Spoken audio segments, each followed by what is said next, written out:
Alright, so this is the first oval one of these on late model at Martinsville, which I appreciate is perhaps not an amazing track for this, but in terms of what was coming up on schedule, it's one of the few that I actually know, so that's why we're doing it. And really, while some stuff is kind of, I don't want to say short track specific because that's not really what I mean, but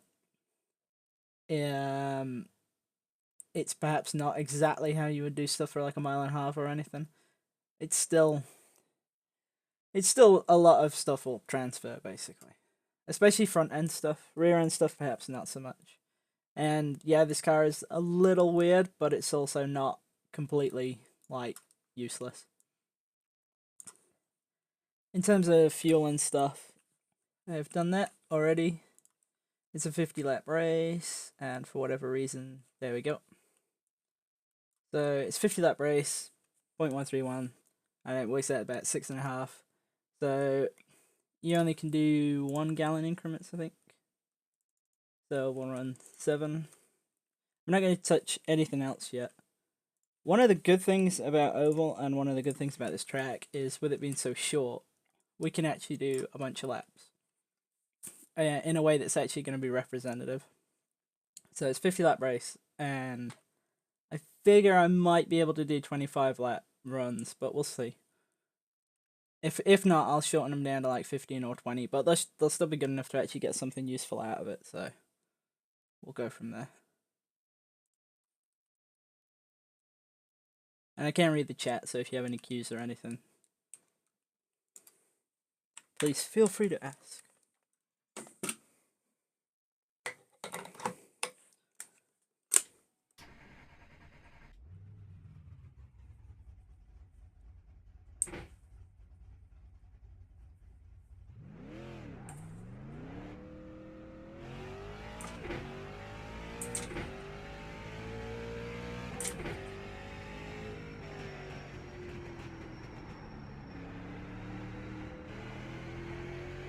Now this car is kind of weird, like especially the way it comes off of corners.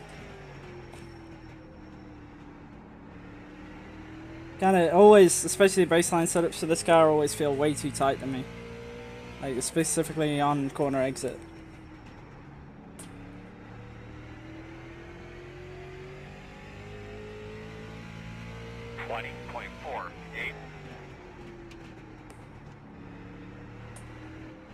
Like right there.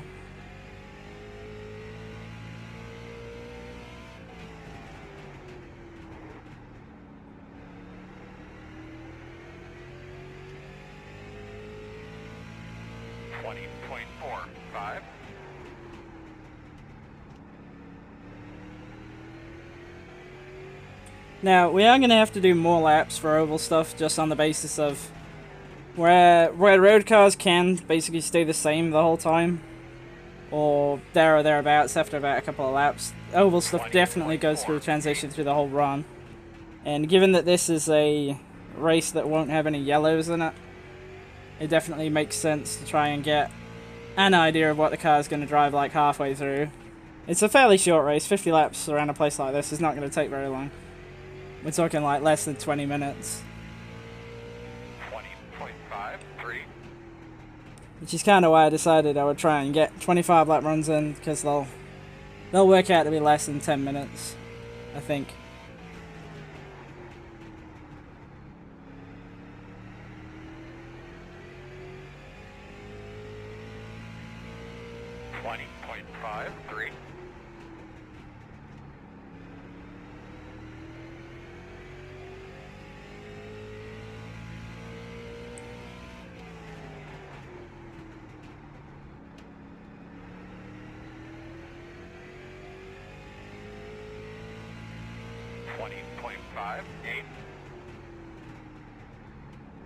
For some of the smaller changes we make, we might do less laps because they'll kind of be obvious enough.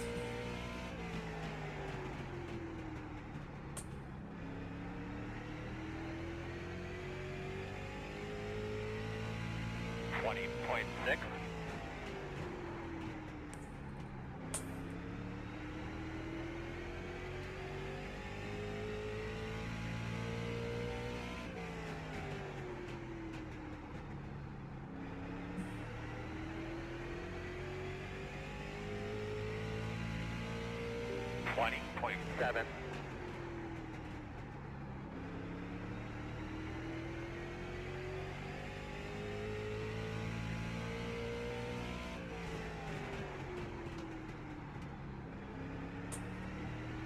The other thing is that with more laps, it'll even out any kind of inconsistencies and stuff. 5, 8.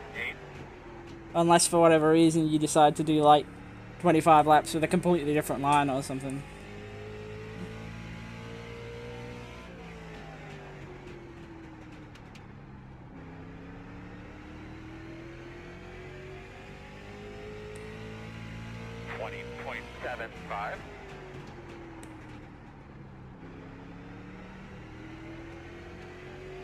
And once we've done this 25, I'll kind of explain a couple of things that I'm really looking at, like when it comes to tires and things. I can say a bit more about them with regards to oval than I can really road. 20.7. Although I feel like my ideas for the 911 Cup worked actually pretty well. And if you're interested in racing the 911 Cup, I would definitely encourage you to join the Discord and grab the setups for Suzuka off there. There's a Q1 and a race one on there. And I ran it last night and 20.7. yeah, okay, it wasn't a particularly high SOF, but there's one like 4700 IR guy in there who was struggling to keep up, so they can't be that bad.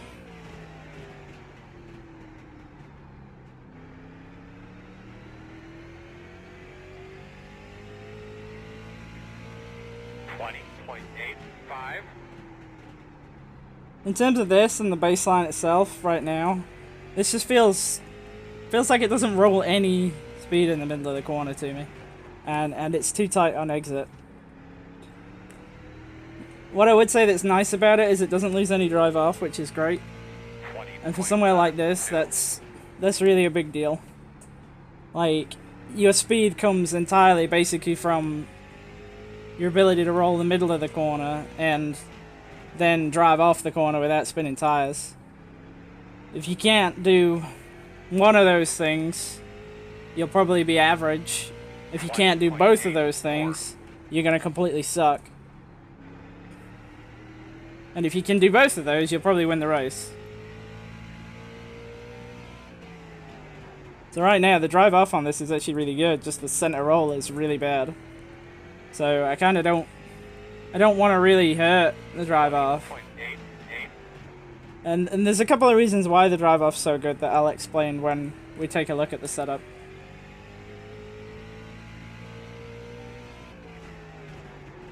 Because as much as everybody kind of rags on iRacing baselines and that, they're really not that bad. They're usually missing a couple of really key things for speed. But the handling on them, based on some of the open ones that I've both built and driven, can definitely be a lot worse.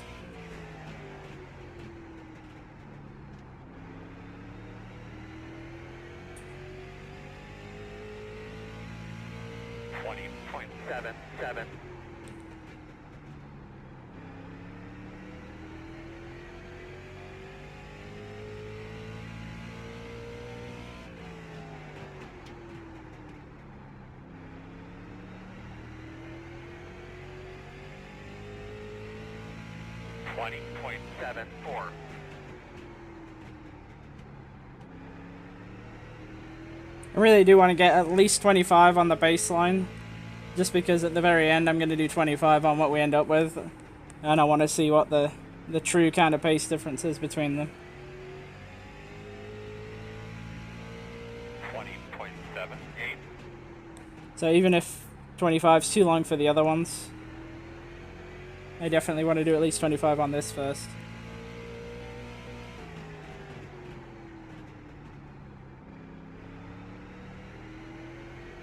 Interesting stutter there. 20.84.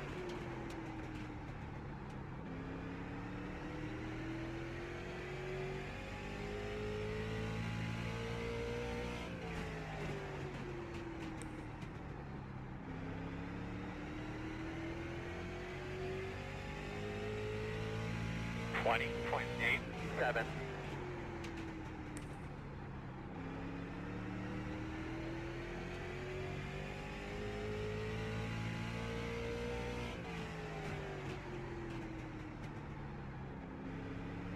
If I got this right, there's only 2 more from here.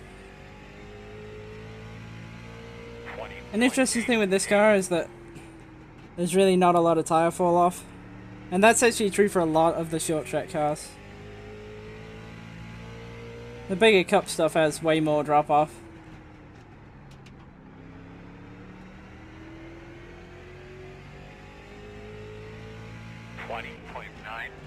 Alright, so there's 25 on that, which is base. And okay, yeah.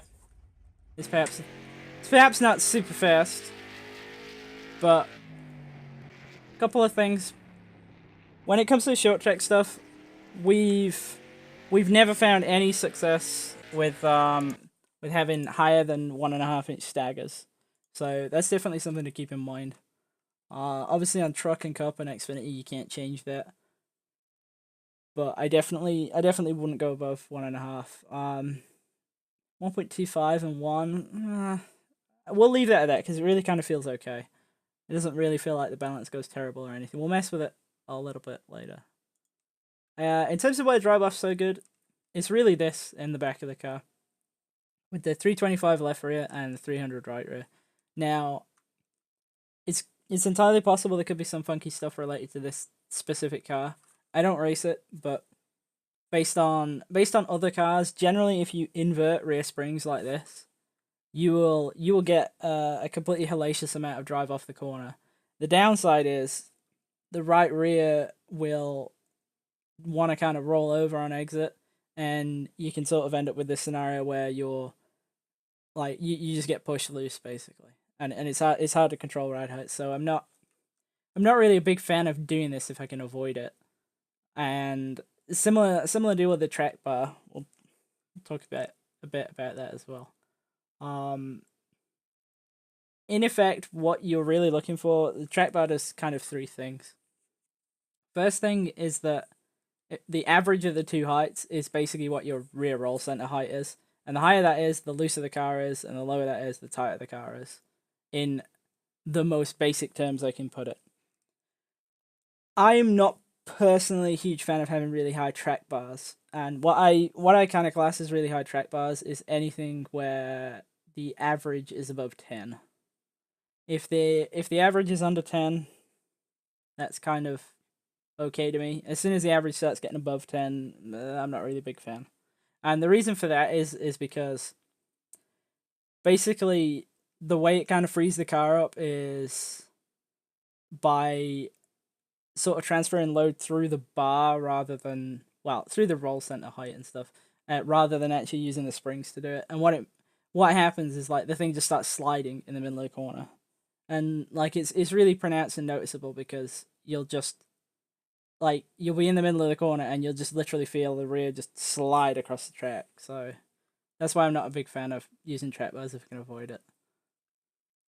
Other 2 things it does is, depending on your split, depends on basically which end of the corner you are loose at and which end of the corner you are tight at. If you have this reverse split where you've got 11 on the left and 10 on the right, then you're basically making it so it's looser on entry and tighter on exit. And if you do it the opposite way around, it's you'll be tighter on entry and looser on exit. Now, normally you would run right side higher by like anywhere between like 2 to 6 inches higher on the right side, especially for big tracks. And the reason for that is because there is another effect going on here when it comes to track bars, and that's basically rear steer. It's rear steer and skew stuff, and essentially the higher your right rear is relative to your left rear, the more rear steer you're going to have that's going to kind of yaw the car out. But that's probably something to come back to at a later date. Now, one of the absolute obvious things with this setup and to why it's not very fast, in an oval context anyway, is the cambers are really low. -3 is extremely low for an oval car, everybody's running a maxed out. Unless someone can point to me an example where people aren't running them maxed out when it comes to things like the Cup car, the truck, the Xfinity late models, super late models, and those guys are fast, then please do so, because they know something I don't. But literally every single oval car right now, max the cambers out in the front. The rears, maybe not so, but definitely the fronts. So we will do that. Now it's going to screw up the ride height. So I like to make adjustments on one corner at a time for oval stuff. So yes, okay. It's 3.89, but the cross went way down. So normally you would just kind of pick it up on perch, but for this car, it seems like the front bar and the bar end clearance is really, well, when it says bar end clearance, basically think of that as link slack for the other cars and preload. Then get back to where we want for cross. You'll see it actually evens the height back out. That's one corner done. We'll do the same on the other. And it's kind of done the same thing again, so there we go.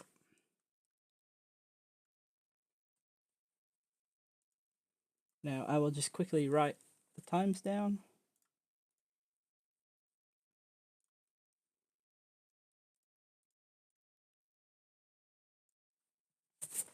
And then we will go there. Yeah, I agree, Jimmy. I literally have not seen anything at all that has ever gone faster with using less than max.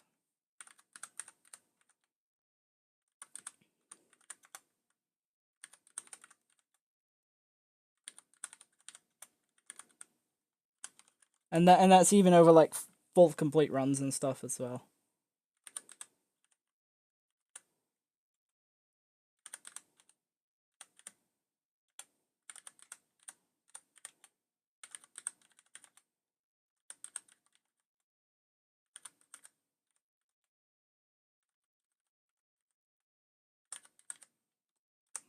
Also, if anybody has a better way of getting times out of iRacing and into a spreadsheet like this, please let me know.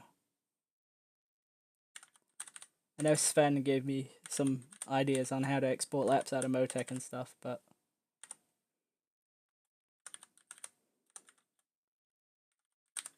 for Sarah, I really don't know. I don't expect that I'll qualify particularly well, because I never do. And I know Roush wasn't particularly happy with car last night, so...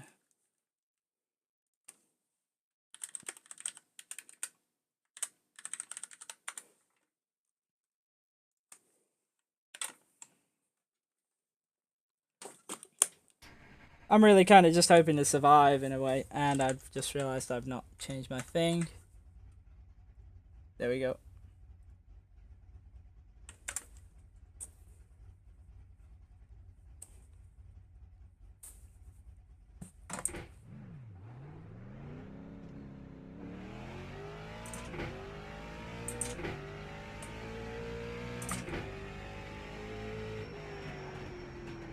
I mean, I don't think that we suck for Sarah. I think we'll be fine, but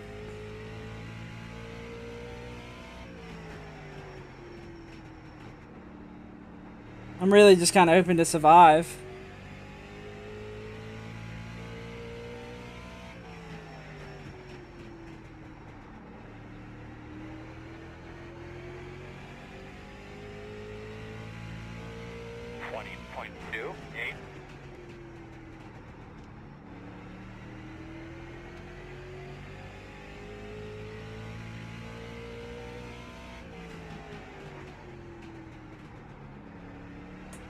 To beat me, I think Joe and Matthews have to basically win. So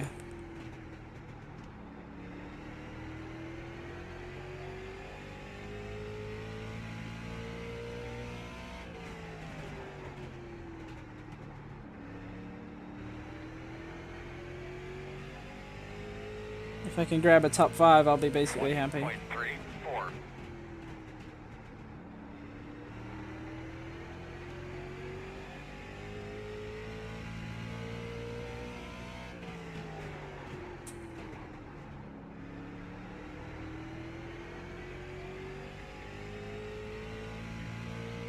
20.35.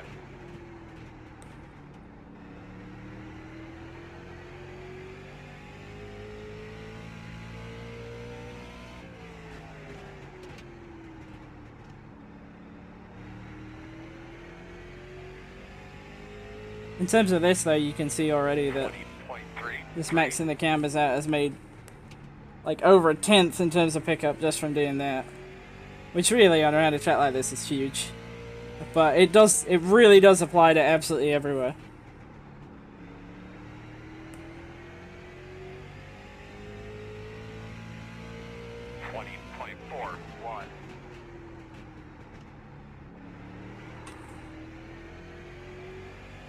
There's so much turn now that I end up on the curb.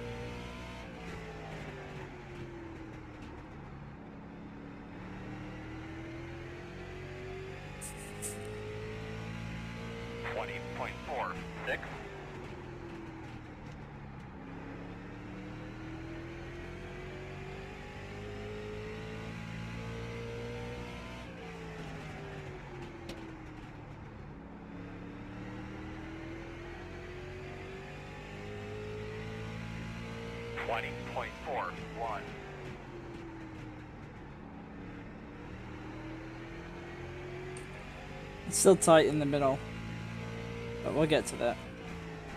Well, tight exit really.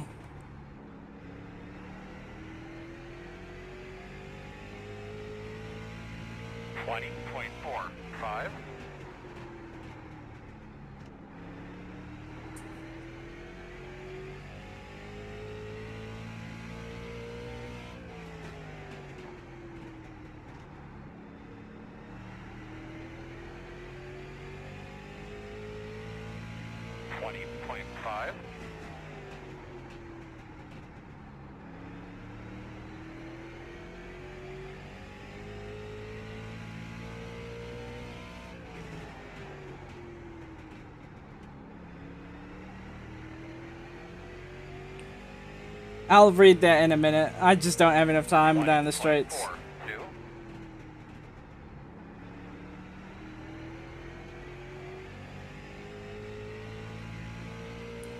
Also, thank you for the follow.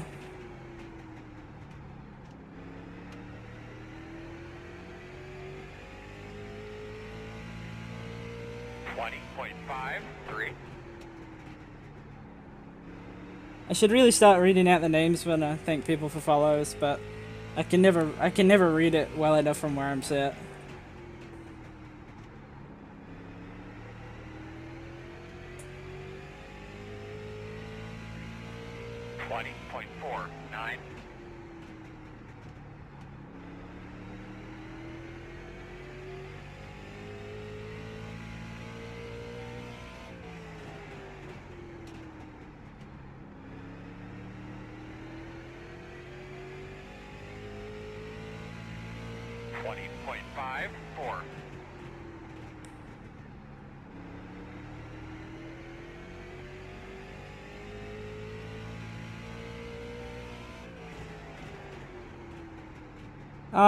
I think the reason why adding camber makes such a big difference on ovals compared with road courses, it definitely does matter on road courses as well, as some of the other videos have kind of demonstrated, but I think the effect is way more pronounced on an oval, because in a relative sense, there's much less disadvantage. Well, there's fewer disadvantages to running higher camber compared with a road scenario. And one of the big advantages to it is that it's mainly a mid-corner thing anyway. And the corners are so long relatively on an oval compared with a road course. The benefit you get from it is just much greater. 20.64. Like even here, if you think like Martinsville's a short track, but you consider the amount of time you actually spend in the corner, and that this is even compared to the road course, this is still a relatively long corner. 20.55.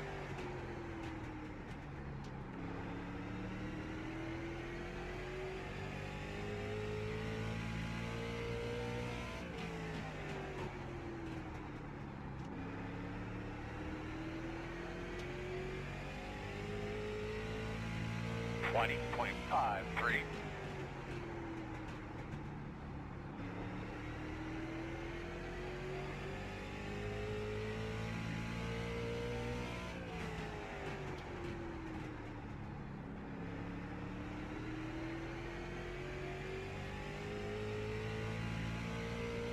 20.55.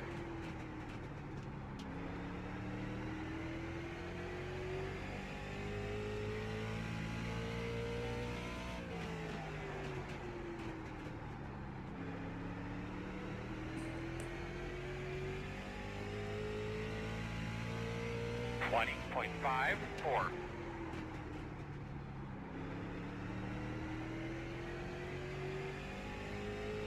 And then we got 2 more after this. And then we'll probably cut down to maybe 10 or 15 laps for the other stuff. 20.64.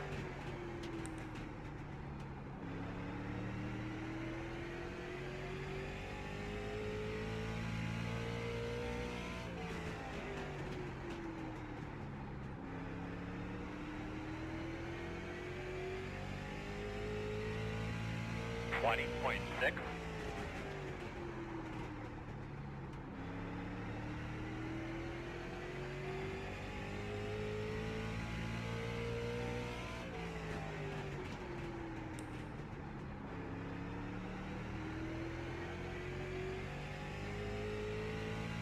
20.58.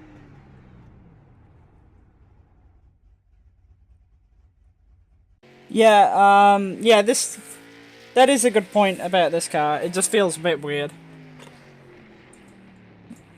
Like this one in particular actually always kind of feels like if you're not tight, you'll die, basically. Or you just suddenly lose like all your grip. I mean that's pretty obvious that was faster, but I'm still gonna add up the times just so that there's a reference as to how much faster.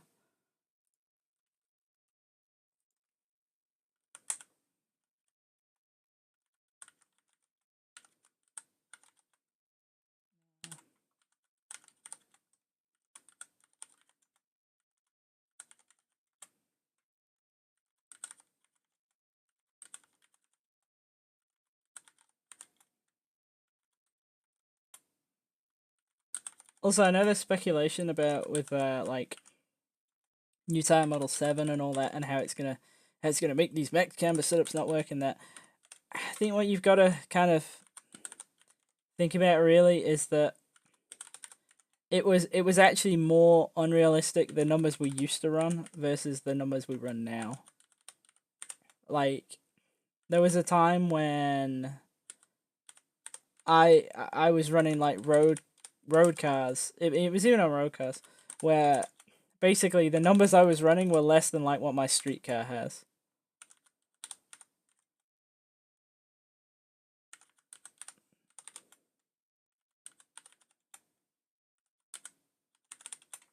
So yeah, it's 6 seconds faster to max them out. So why would you not max them out? You know? And like the thing is that the advantage is the same relatively. Like, I mean, if we do, I don't know how well you can see that, but it's like 2/10 at lap 1. And then if we look at,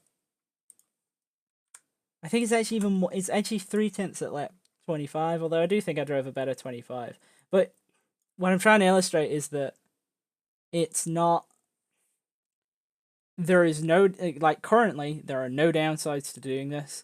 You're not going to be slower on the long run. You're going to be just as fast. So definitely do it. And yeah, exactly, Jimmy. I mean, like, don't get me wrong, when we're running like -14 and things like that, that was too far. But -6, you know. And thanks, Garrison. Yeah, I'm not necessarily saying that like the stuff I'm putting out is gonna be like top split, like capable of winning and that kind of thing. But I'm trying to illustrate at least stuff that will get you 95% of the way there, and will help guys who are basically not setup savvy at all, really. So yeah, so there's a pretty clear example of why in ovals you definitely want the camber maxed out. Yes, yep, they definitely do. Everything unless I say otherwise on this is going to apply to everything. So the next thing we'll try max caster in the front. Now, why are we going to max out caster? Well, basically because the more caster you have, the more camber you get when you turn the wheel. So basically, adding caster is effectively, once you've maxed out the camber, you max out the caster, and then you'll get even more. Well, I'm not going to do like a full 25 for this, but it should still illustrate itself pretty well. So yeah, basically all oval stuff you definitely want at the moment to max out your front cambers and max out the casters as well.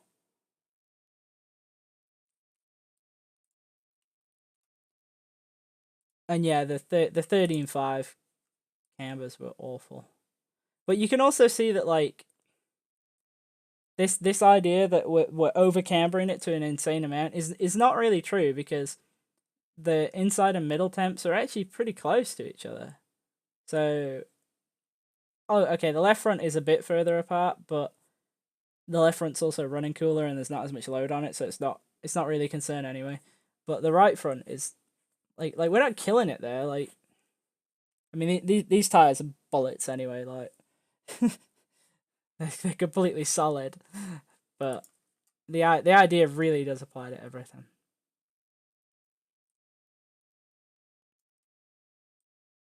I'm hoping this won't break everything, but I need to check my toe. I don't know why toe on this is +2, but we'll get to that. I don't think anything else changed, so we're probably good. I'll just do 15 on this.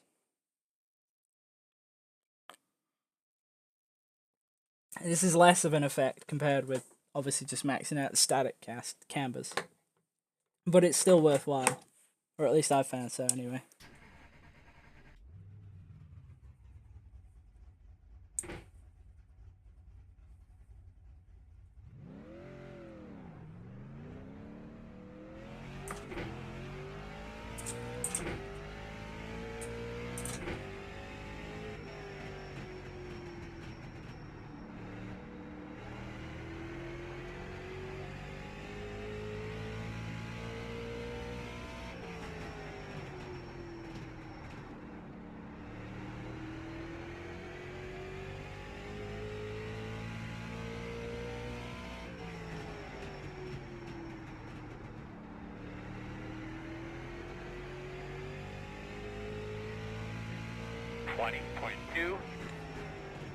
You know what's funny about this thing with Max Caster is I knew about this and like how it should work, and for the longest time I didn't even build it into cars because I was like, no, caster split will definitely work better.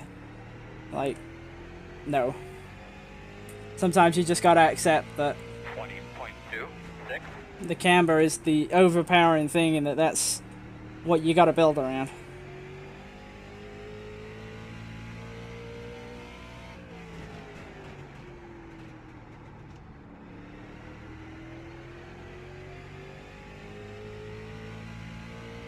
But this here kind of demonstrates to me, demonstrates a bit of my own frustrations with some of the iRacing fixed setups. That they don't come with this pre-built into them is a total disservice to the guys racing the cars. And especially the guys new to the service. 20.23. Like, I understand the reasoning on some of the higher level cars, but something like this, to me, definitely should have them maxed. Because otherwise you'll have a guy rolling around who would finish 12 seconds behind, for no other reason than his cambers weren't maxed. 20.23.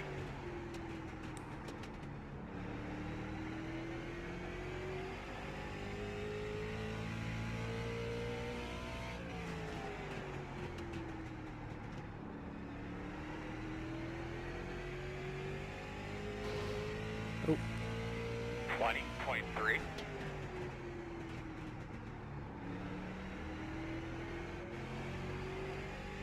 Kind of some clumsy laps.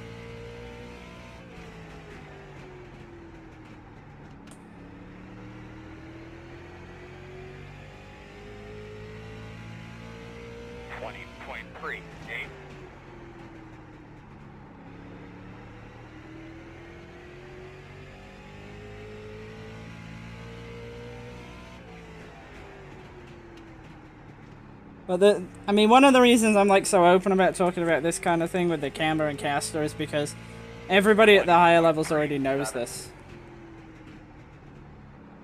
So it's not. I mean, don't get me wrong. I'm not like trying to hide anything when I do these videos and that, but like the reason I'm kind of talking about it so much is because literally, if you're not doing this, you're just hurting yourself for no good reason.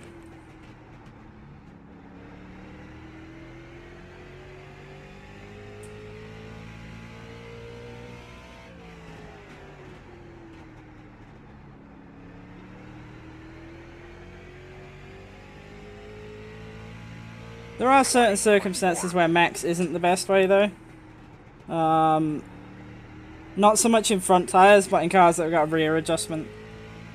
Places like plate tracks, anywhere where you're not grip limited and you can go basically full throttle, you don't want to have max rear camber because it just adds drag. 20.55.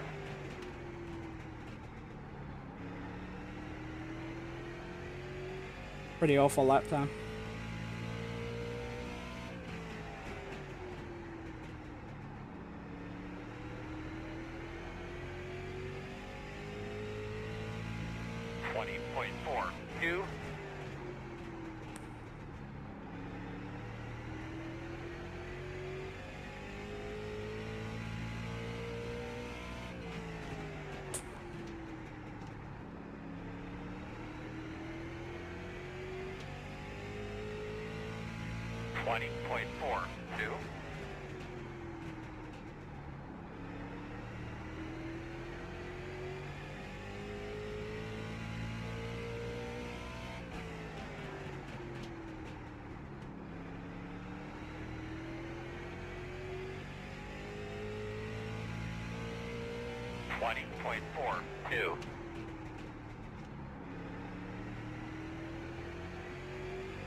It should be 15. 20.44. Yeah, exactly right, Jimmy. And that's the problem right there. That somebody who doesn't know the thing about the camber and that, and really, like, why would somebody new to iRacing actually know that? And then they run open and they run a mile off the pace, and it's not their fault. It's not their driving that makes them slow. It's just that he's way out, and that's what gives rise to this whole thing of like, oh, super setups and stuff.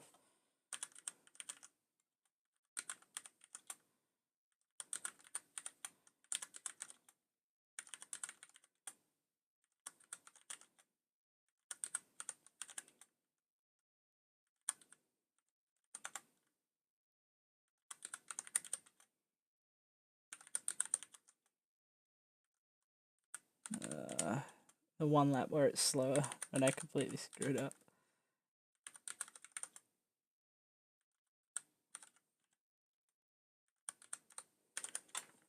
Right, so I'll just cut the bottom 10. But you can see there, that's like another second. It's half a tenth, which is worth having. I mean, half a tenth over 50 is what? Like 2.5 seconds. So yeah, again, same deal. All oval cars definitely want max camber, max front caster. Now, the next stuff is a little less clear isn't the word that I'm looking for, but it's kind of, that's a ton of your raw speed right there, and I'm really not even kidding. If you do that, you're gonna be relatively close. Now, I still kind of feel like I wanted a bit more turn in the center, but I also noticed that I wasn't dragging the nose. Like on this car, I don't think it has ride height sensors in the nose anyway. So I think even if I looked at it on Motec, it wouldn't help. But given that it wasn't dragging, and in general, all of these cars basically basically any oval car likes to be as close to the ground as possible without dragging. So I think we can get down to 4.0 on the heights here. But we're gonna do a couple other stuff at the same time because otherwise this will basically it won't get us. It won't make this won't make a big difference. Not on something like this and around a track like that, because that's less than a 1/4 inch change.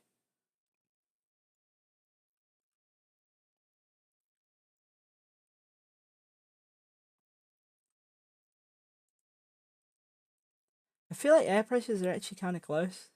What I like to do for air pressure is basically on a lot of the higher up stuff, the right side minimums are usually so high that you want to basically always run minimums. So like most 1.5 miles, I want to say like 45 pounds in the right sides. Now, if you could run lower than that, I would run lower than that. But because you can't, that basically always dictates that right sides are minimums. A track like this and a car like this, where say for example, like you can go down to 15. I definitely don't think 15 is where you want to be. And I actually, for this kind of car, I really don't know where you'd want to be,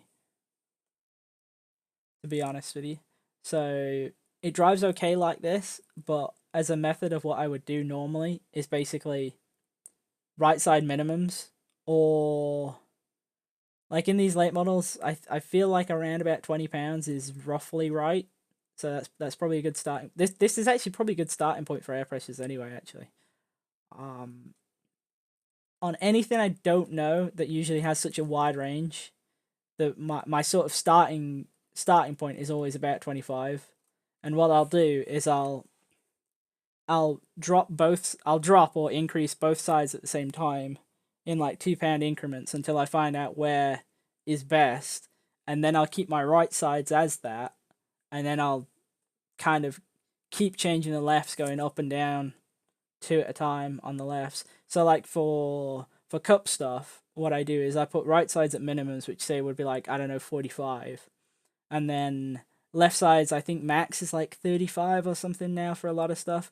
So that's a 10 pound split already, which is usually kind of okay. I don't know if you can go higher than that. Maybe you can go higher than that. But like I would start there, so like 45 rights, 35 lefts, and then I would go up and down on the left sides by 2 pounds, and then just look at times and look at feel and things, and then choose my left side air pressures like that. Yeah, I agree that min rights definitely seem like the way to go, especially when the high, like when the starting pressures are so high at like 45 and stuff. In a car like this where you can go down to 15s, I'm not sure. So I'm not gonna touch that. But one thing I might mess with, so something else that's interesting to me about this is that the cross weight in this car is quite, to me anyway, 50.7 is pretty low. Usually most stuff kind of falls in the cross weight window of about anywhere between 50 and 60, really.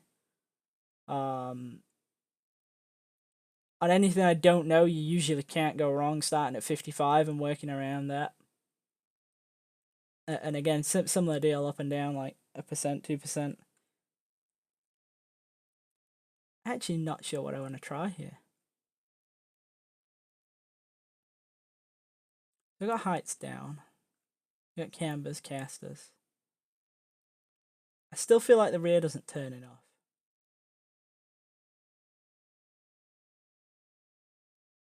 I guess for an experiment to try some more center roll, I'm going to go up an inch on track bars.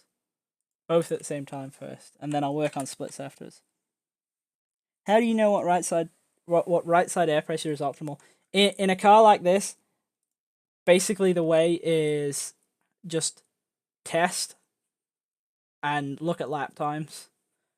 Normally, one thing I've noticed actually is that a somewhat decent way to do this is to build around a qualifying setup, and work qualifying air pressures, like by basically just testing, just doing one lap changing and one lap changing and one lap changing. Find out where's best with that, and then usually that's maybe a couple of pounds high for race. So I would then start looking at my long run pace. I would do a long run, so like 25, and then I would drop everything by 2 pounds. And then I would do it again, and if I went faster, I'd drop it again by 2 pounds. So really, it is for a car like this, where you've got such a wide range of air pressures available, it really is a case of you got to test and find out what works best. For cup stuff, right side minimums. So like Xfinity, truck, cup, right side minimums. And then lefts start with 10 pound split and do the 2 pound either way deal. That's like, for those cars, I kind of have an idea of where I want to be. Like usually a 10 pound split to start with, so like 35-45, you can't really go far wrong with that. It's not uncommon to say have anywhere between a 30 to 45, so like 15 pound split, or like a 10 pound split in those kind of cars. For this is really kind of out of my comfort zone, so I would basically just test it out. Like if I raced it a lot, I would probably have a table and a record of things that worked.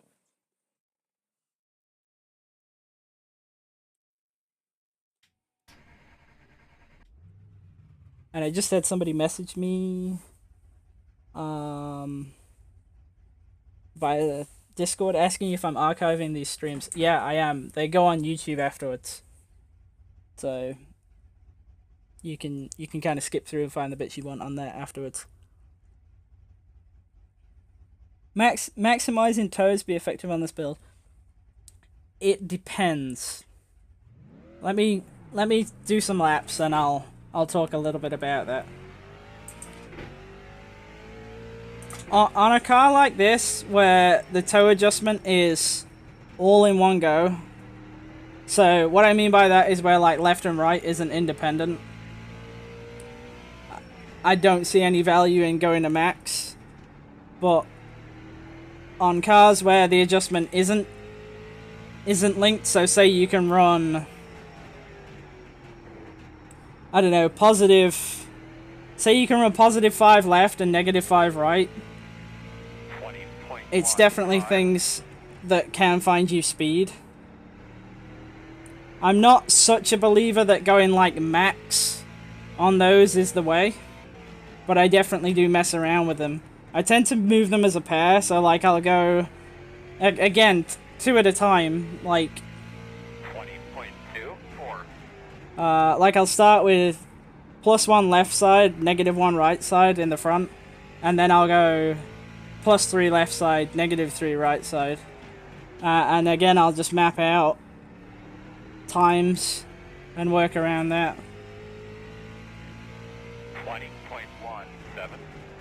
The thing with the toe that's different compared with the camber is that the toe stuff is really heavily dependent on corner radius, because what you're doing is effectively you're trying to move the point at where you're at in the linkage, and and the relationship basically between how much the left front turns versus how much the right front turns. So depending on the track, because you'll have more wheel input, say here, than you will at, I don't know, Homestead, then the toes that you want will likely be different. But I would definitely mess with it. Like, if this car had independent toe adjustment, that would be probably the third thing that I'd done. But it's a more subtle effect than say the camber and the casters. 20.26.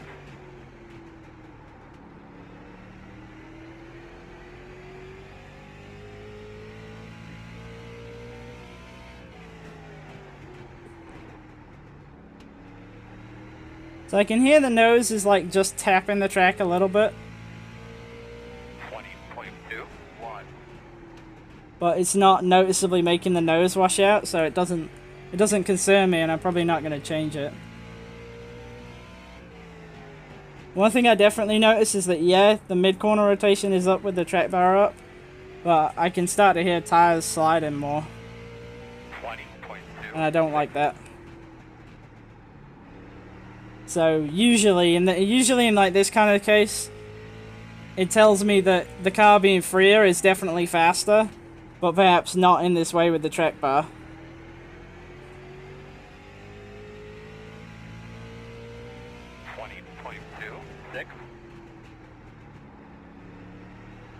And it's still kind of too tight in the exit phase.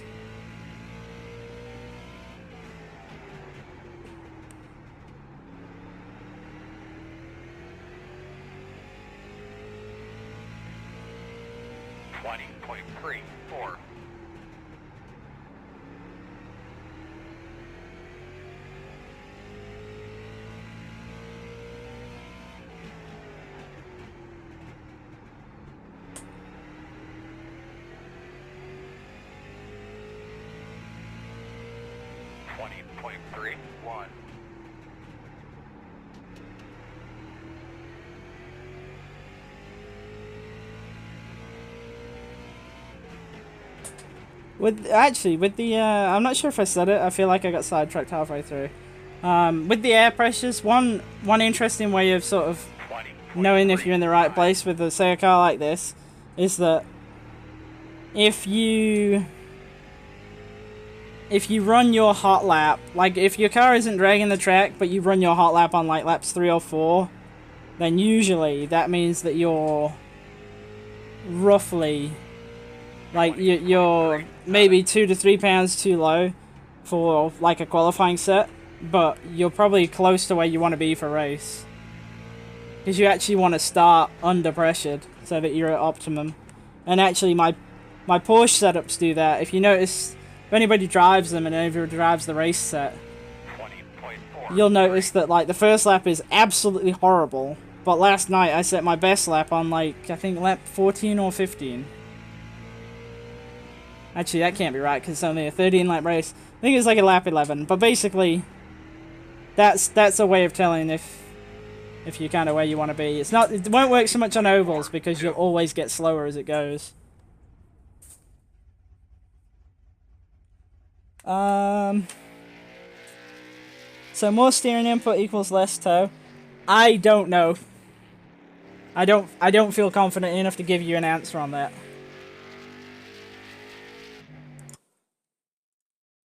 So, but I will log this really quick.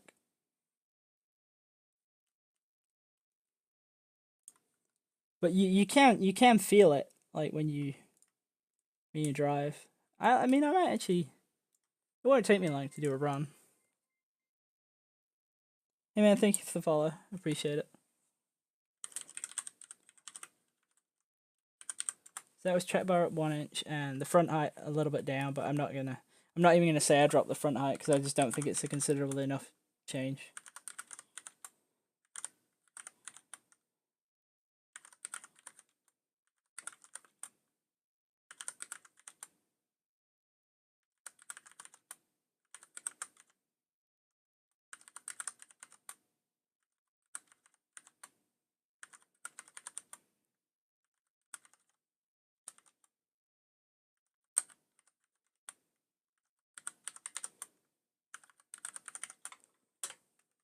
Oh, it's still faster again. So I guess I'll keep it. Maybe I need to go more extreme on the track bar to demonstrate what I'm talking about.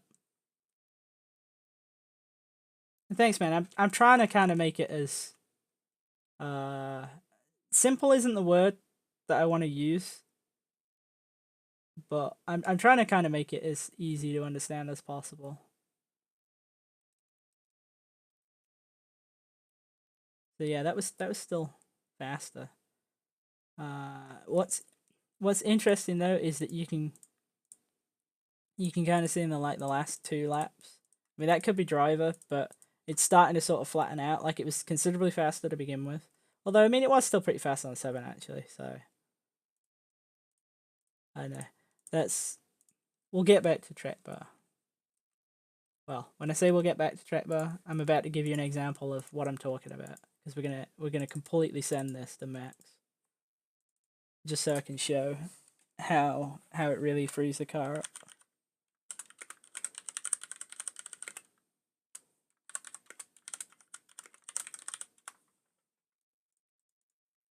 So we're at 12 and 11 now. So let's go to 15 and 12, 15 and 14.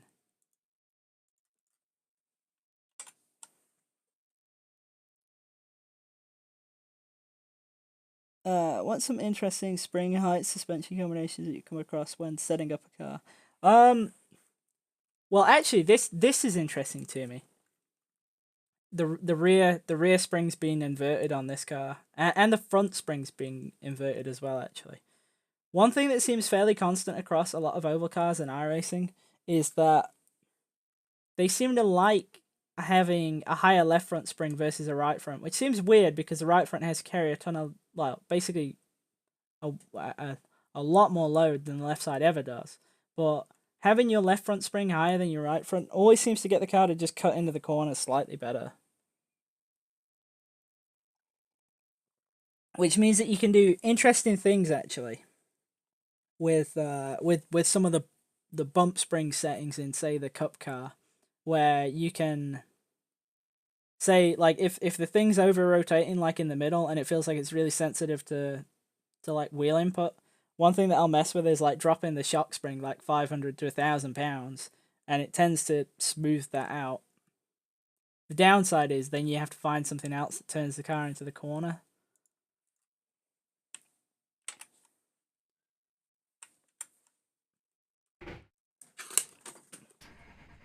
The most interesting stuff I've ever come across in ride heights is the old stuff that we used to do with max camber, where basically the more suspension travel you had, the more camber you had in the car. So what we were doing was we were setting it up so that the rear was as low as we could get it and the front was as high as we could get it, because of the tech inspection limits and where the sensors are. That meant you could get even more front height, and then when the car sat down, it would have an absolutely silly amount of camber.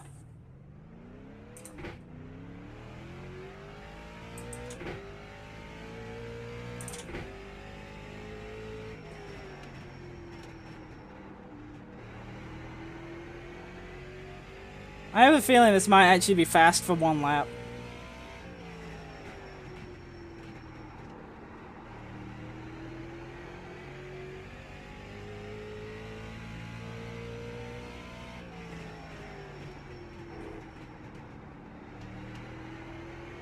That's actually really fast for one lap. You know what? I'm gonna put 15 on this because I'm genuinely shocked that this has actually sort of worked.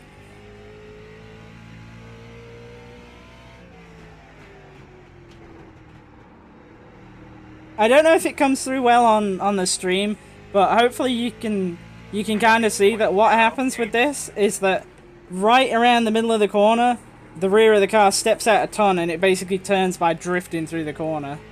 And that's what I'm saying about why I don't like high track bars, because it just does that. And basically if you're in a race and you feel that happening, I'm afraid that you're screwed and you're just gonna have to try and hold on, because there's nothing that you're gonna be able to do in race to fix it.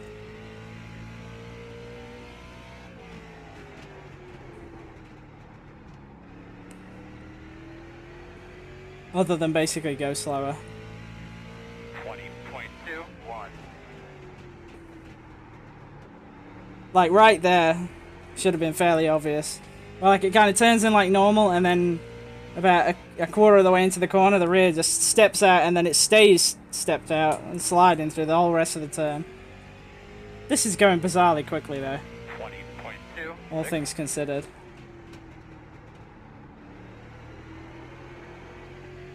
But you can see how it's made the car a lot looser.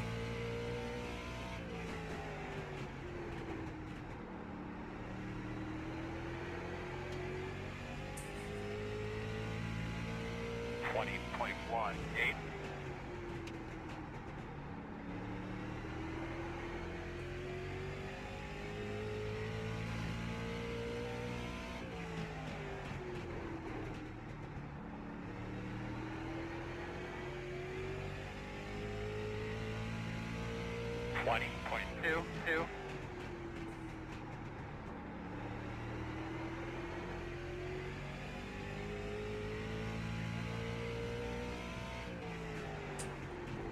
Great for qualifying though, I guess.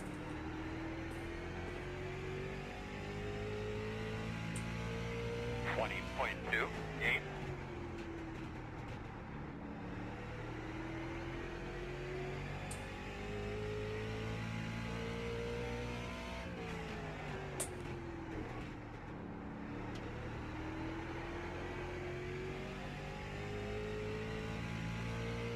20.26.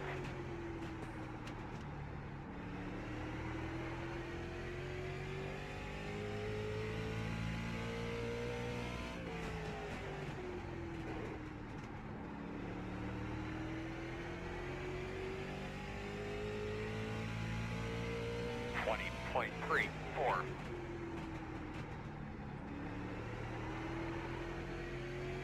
But the big disadvantage from this comes from how loose it makes the car on exit.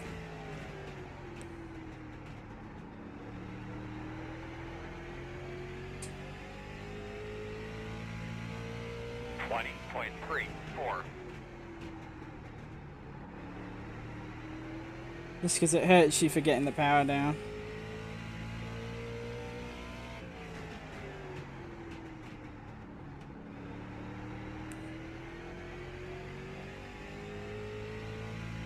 A track by this size is something I definitely would never consider for anything like Truck or Cup. Because this will be like a 14.5 average height, which is way high.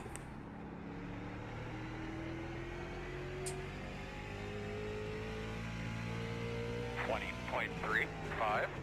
I gotta be honest and say this is working unexpectedly well.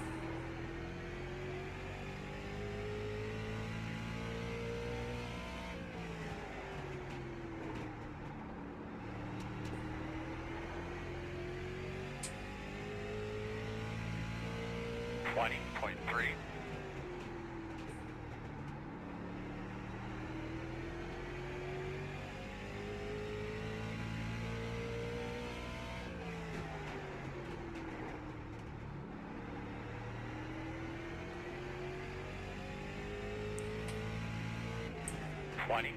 .32. Yeah, hydrated bot. But the problem with hydrate bot is he goes missing. So like after a stream for like 4 hours, and then he'll be like, "Oh yeah, you need to drink now." Like, where were you for the other like 3 hours?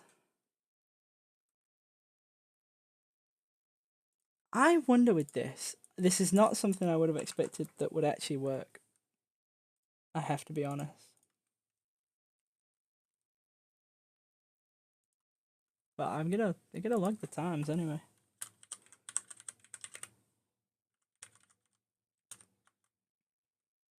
And I don't know. I might be tempted to try and see if I can make this work.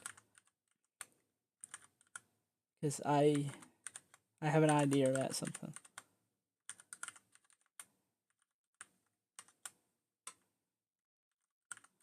I really expected it to die, but it kind of didn't, so.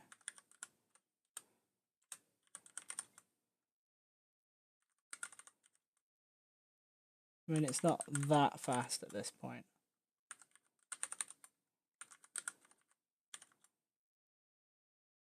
It's actually 296, I typed it wrong.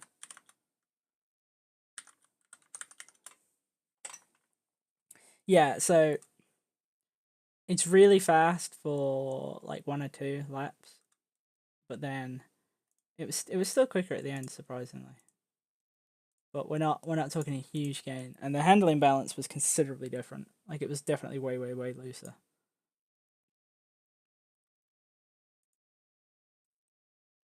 Now I think the crossweight on this is too low, and the reason I think the crossweight on this is too low is because of how hot the right rear is.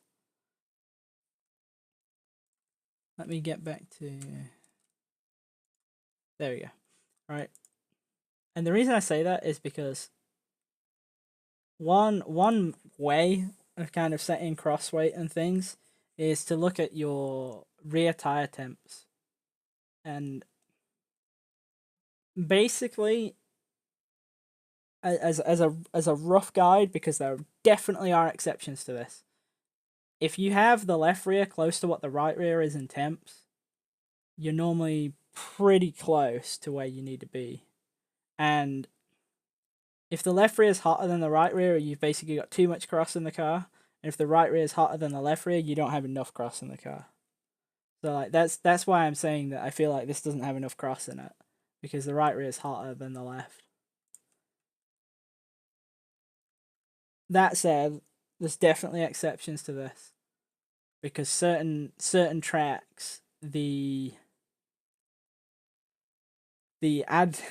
advantage you gain in terms of how well you will roll through the corner with lower cross, because that's the thing, the lower cross you have, the better you're going to roll through the corner. But at the expense of drive off, basically. Now, I'm at 50.6, and I kind of want to get to like 52. So I'm at 4. I'm basically at 4 on the front heights and 425 on the rears. So what I'm going to do is I'm going to try 2 clicks down on the right rear and 2 up on the left rear. And then I'm going to just give the bar end clearance a couple of clicks. And now we're kind of back at similar heights, but we've got a bit more cross. This might suck, but if it does, then it tells me that actually... Yeah, exactly. The Super is actually really sensitive to that. In the Super, if you cook the right rear, you are done. Then there's like nothing you can do. Let's try this with 50. Well, I said I'd go more, so let's go more.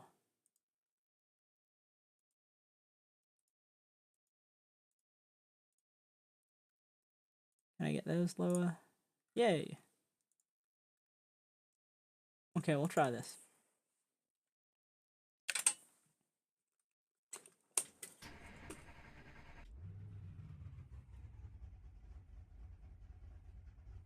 Made a change, yeah. Well, that's another reason why I really don't like recommending really high track bars. And you definitely never, ever, ever, ever, under any circumstances, don't care how bad your car is, don't ever change the track bar right before the race starts. You have 0 chances of making your car better. You are just going to hurt yourself. I have done it, and I continue to do it, where I'll change the track bar in like the practice session for a Peak Series race, and every single time I've regretted doing it.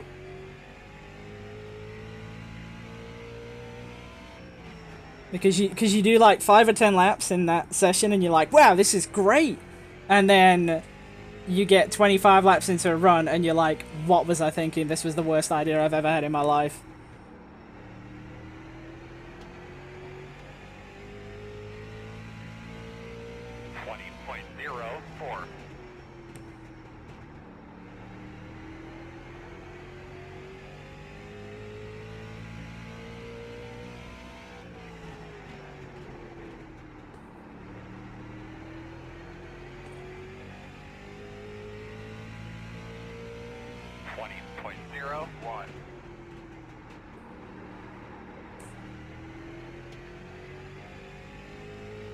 Still too loose.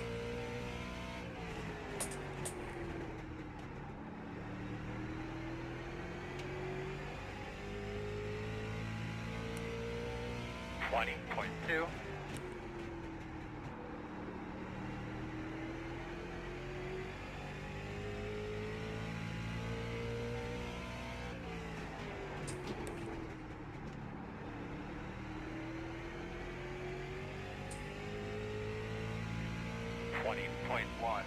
.15.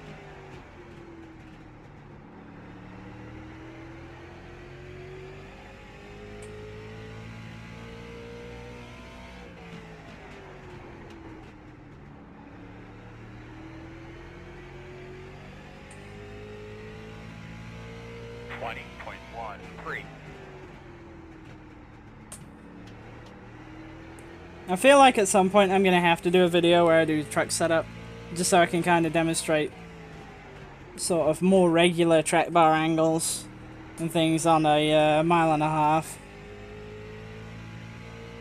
20.21.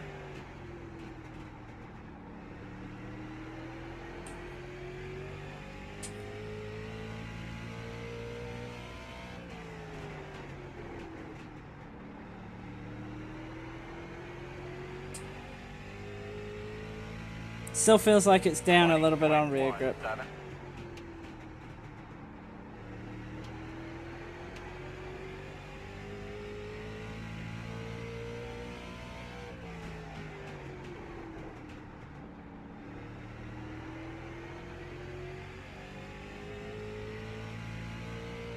20.17. .2.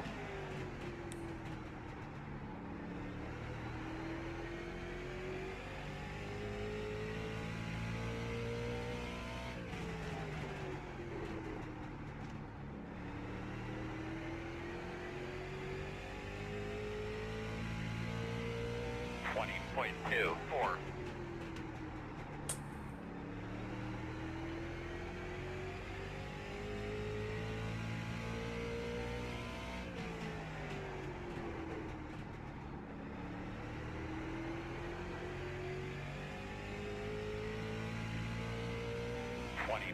But the reason I went up on cross is to try and help me a bit with the drive off, and also to try and get those rear tire temps closer to each other.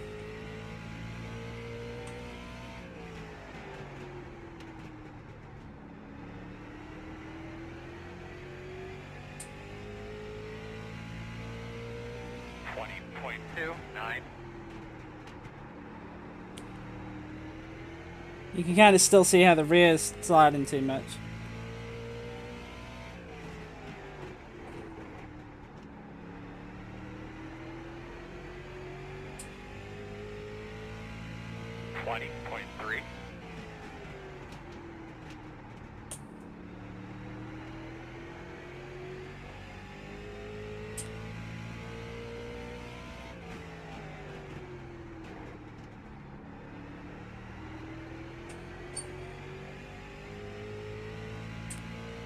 .29.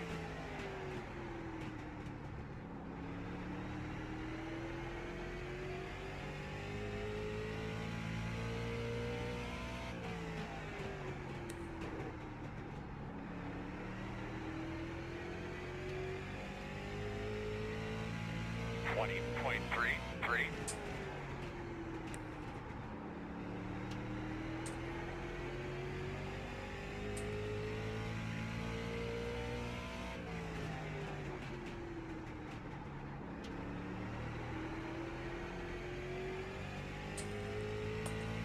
Alright, so that's 15 again.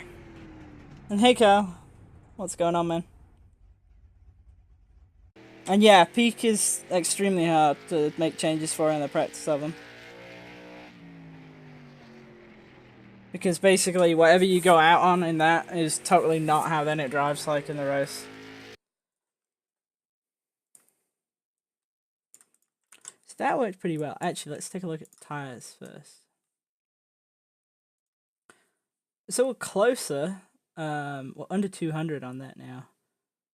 And we're still kind of leaning on a right front a touch. The problem with this car a little bit is that you don't wear the tires really enough to get great readings on them. Like 1% of wear over 15 laps is really not a lot to go off. In things like Cup and Truck and things like that, you can do like 10 laps and you'll get enough information to sort of have a good idea of how the balance is going to go. Generally, if you're wearing the right rear more, that's almost always bad, because you're just going to get looser and looser and looser the longer you go. Same really for Temps. So we're a bit closer, but let's just add up the times first before we kind of decide a way to go. I think it was about cross plus 2%.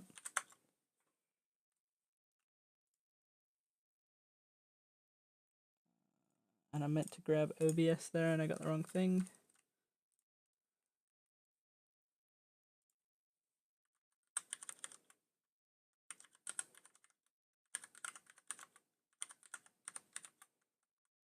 The other thing I would say is definitely learn a track first before you start kind of doing this. In the sense of I notice this more on road courses than I do on ovals now, mainly because I've just driven them just a ridiculous amount, to be honest. But on road courses a lot, I can actually, and I have done this, and it's incredibly frustrating, is you can start off with a setup, and you can be making changes to it and all this, and you're doing laps and that, and you're like, hey, we're getting better, oh, this is awesome, and then at the end of the session, you load in, like, literally what you started with, and you run the exact same times, and it's like, but that's because all the speed came from you basically you drove faster, you know. So yeah, we were 7/10 better, and we were still better on 15, which is good. So that was a positive change for sure. I'm gonna save that. I'm still concerned that this might get too loose, but I guess we'll probably find that out at the end. The other thing I've not messed with at all is tape. In these cars, you can go between basically min, which I assume is 0, and full, which is 100, but you can only do it in 25% steps, which really sucks because a lot of the time you'll find that where you want to be is between 25 and 50. So, in general, what you want to do is you want to run as much as you can. And what's going on, Creator? Why are you crying?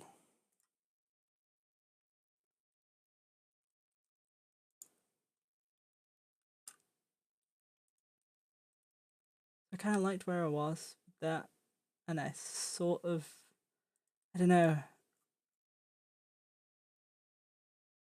I feel like I need a bit more drive off, so I'm going to go down 1/2 inch on the right rear track bar.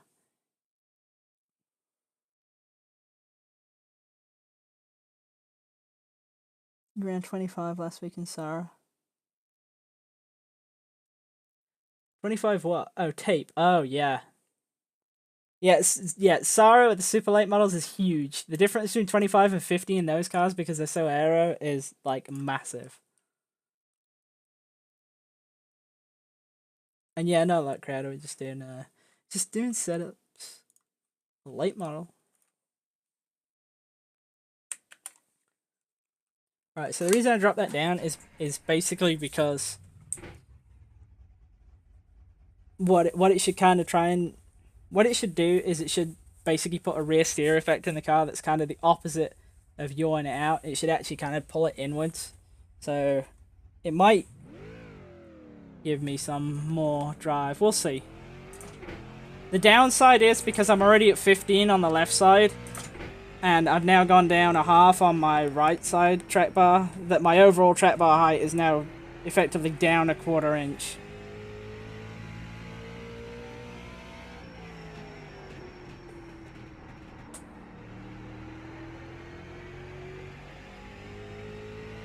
So I might need to free it up and center a different way.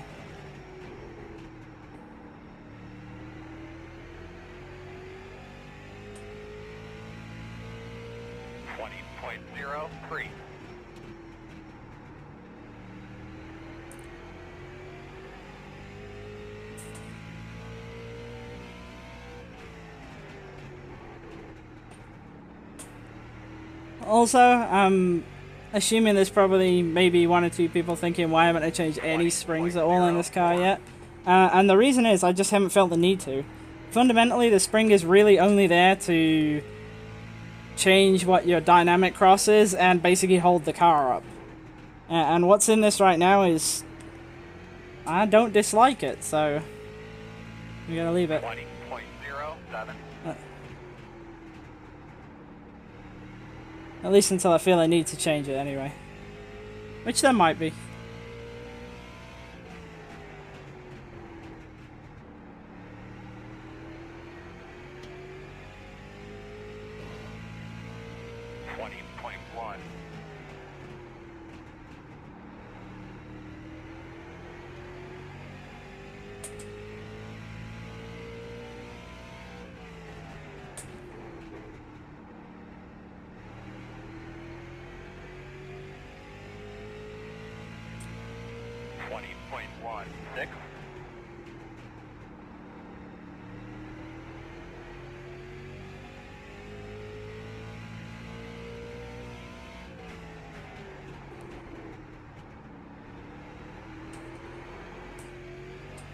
Yeah, so it's not really 20.1. done enough, I don't think, but we'll see.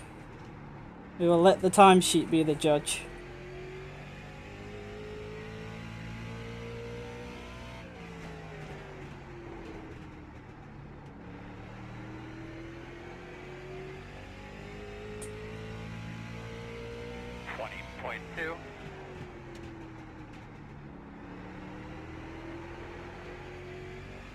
It's just that slide on exit I don't like, and I don't like that from a long run perspective, really.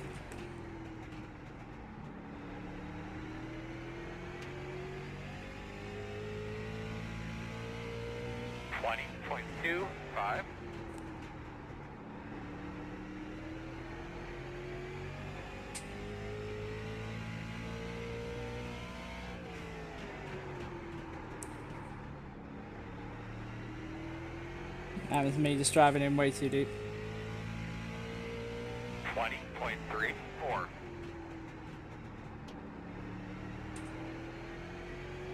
Definitely feels like I've lost some roll now, though. Even with only that small change.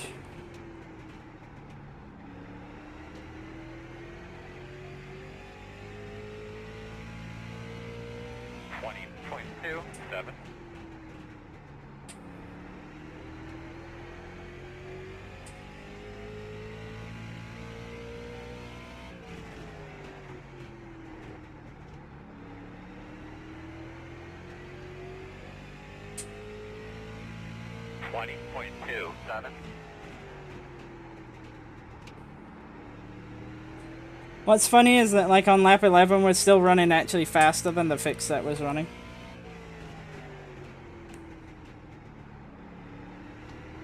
Like, as a hot lap. 20.28.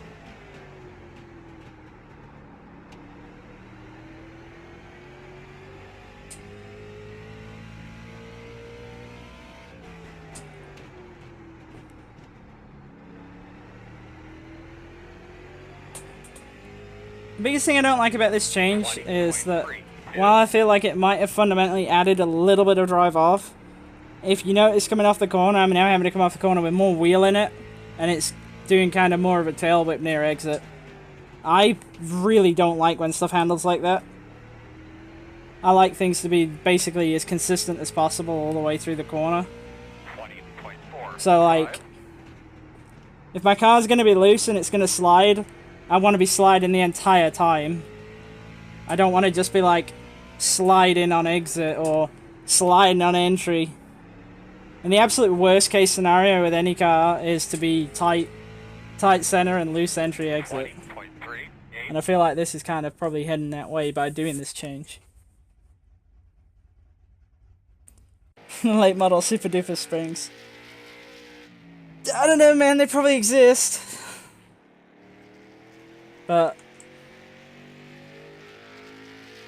there's seemingly decent time to be found by just messing with kind of normal stuff anyway. Let me get my time chart up anyway. So that was TV, I think it was 15:13? Or did I 15? I think 15:30 and 5, wasn't it?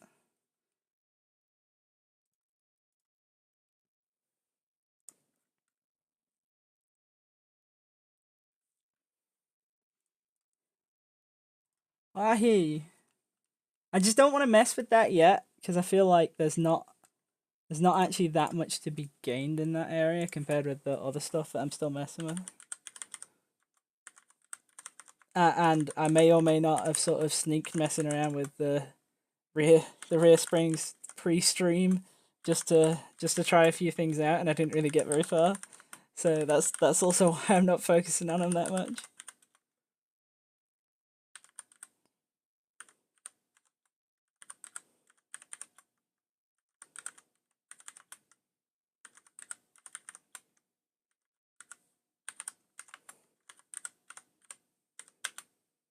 Yeah, so a hair slower.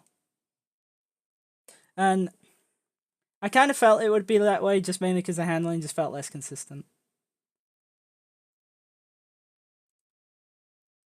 So what I'm gonna do is I'm gonna go back to what we had. Well, actually, no. What I'm going to do is because my rear temps still aren't where I want them to be for tires, I'm going to go up on cross a bit more. But to counter that, I'm going to go all the way to the... Oh, wow, we can go higher than 15 on the right rear track bar. I didn't even know that. Normally, like, they max out at, like, 15-15. Sweet. Well, we're going to go 15-15, and we're going to dial some more cross in. We're going to go up to 54% cross.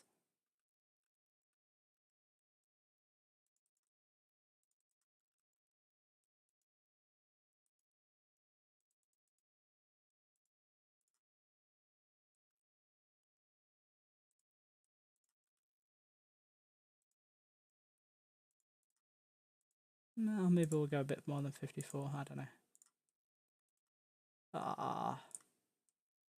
Oh, hey, that'll... Oh, 54 too. That'll do. We'll try that. So, this is kind of a little bit of an interesting way of building this, I guess, because this is not... It's actually, like, on a normal car, say, like, cup or truck or that, I wouldn't really go this way. I would never really consider having track bars at 15-15, but for whatever reason, we picked up... Well, I know why we picked up a ton of speed when we did it earlier. It's because we got a lot more rotation. So, like, on this run here, compared with our previous one, we picked up so much rotation that's where the speed came from. But also with the cross being as low as it is, relatively, and me kind of wanting it to be higher, the two should sort of offset each other. So the higher track bar should give me more rotation in the middle, but the extra cross should help me with drive off, and it should get me my rear temps closer to where I want to be. So that's what we're going to try. So the theory goes...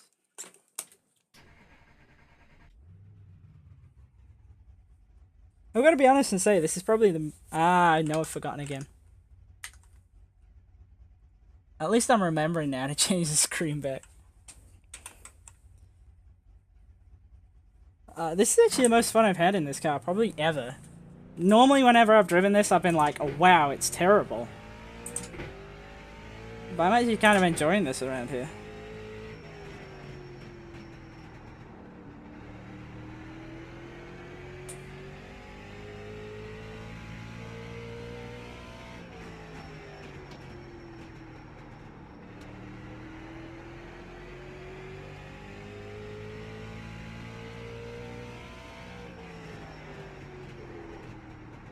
Oh, the other thing, by the way, is that higher track bars are generally a thing for shorter tracks like this, and less of a thing for big tracks.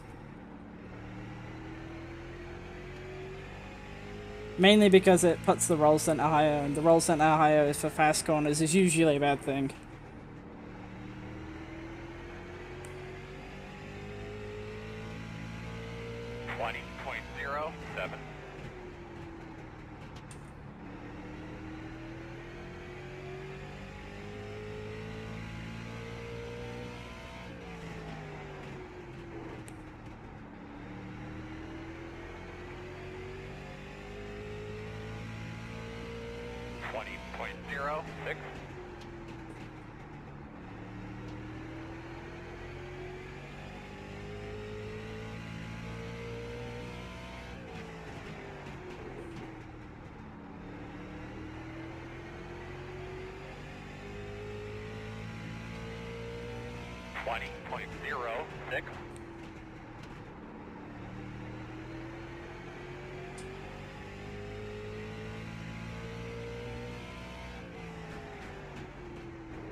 See, now with kind of what I'm feeling on exit, now might be the time when I mess with the rear springs.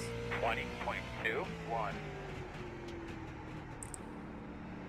A bit of a note, I guess, on stuff like front springs is that I've not changed them from what they were, and I'm only getting very light sort of tapping of the valence, as one of my teammates would always make sure I say. 20.25.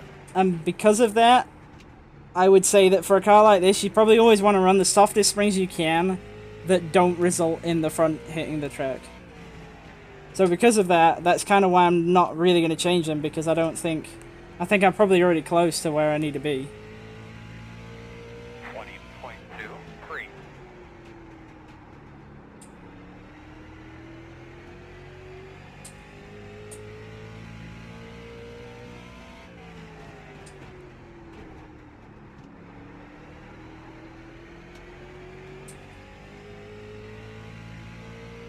20.24.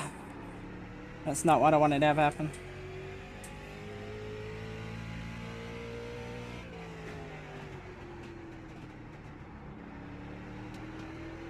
That was actually kind of the demonstration I was hoping that the higher track bar would give earlier, to be honest. 25, Where I would just go into the corner and spin out.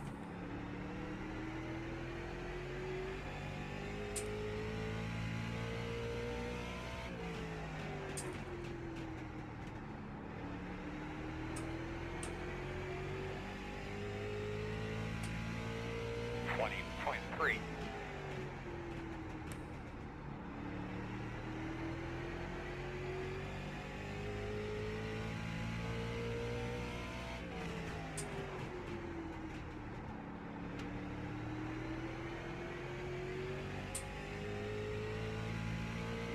20.25.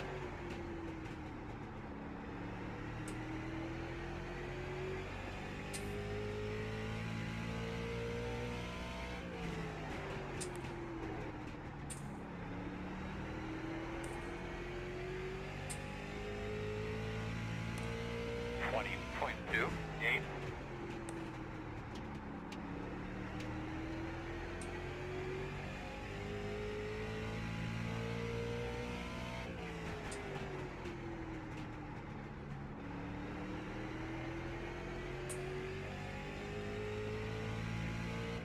20.31. Yeah, valence, yeah. Seriously, if I ever say Splitter and Roush is in here and it's a car like this, he's like, no, it's valence. Like, every single time. Right, and that was closer, except for the little slide I had that one lap. And basically the way I then was countering that was I just moved the brake slightly further up. So we've perhaps got a touch too much rotation on entry. And that might now be where I start messing with front springs. Because that comes back to what I was talking about with regards to like this offset in left front being higher than right front and getting it to kind of turn the car. That's really an entry thing. So if I kind of want rid of that, I could and I might mess with just kind of adjusting the split that I've got in the front and say rather than having like a negative 100 split, I could go down to like a negative 50 split or a 0. But the thing I need to keep in mind is that like I was saying, I can already kind of feel the front just tapping the track.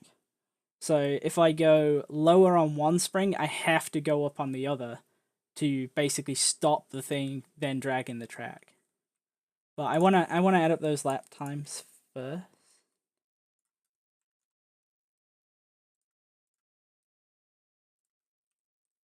Because I feel like they were pretty fast.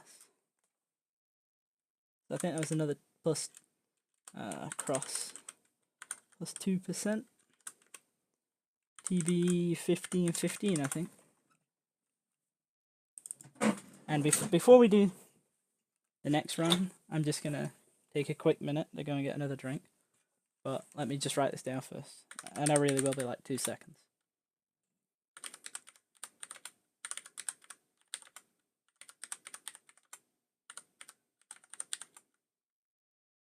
I really think this car is really good. Like, I'll probably find that like I'm still off like the fastest people in this, but I'm really surprised at how well this handles.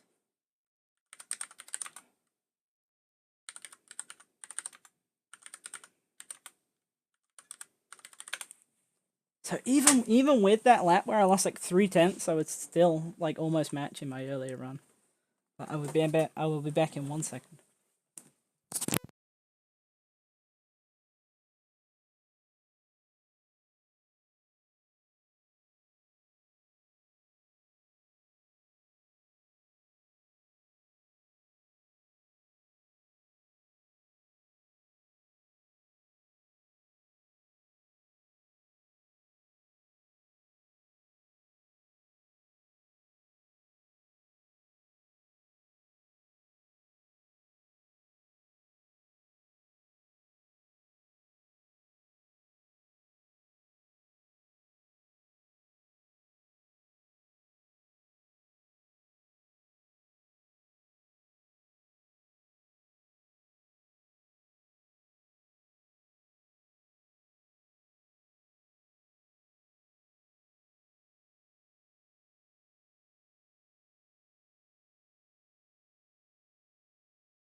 Microphone activated.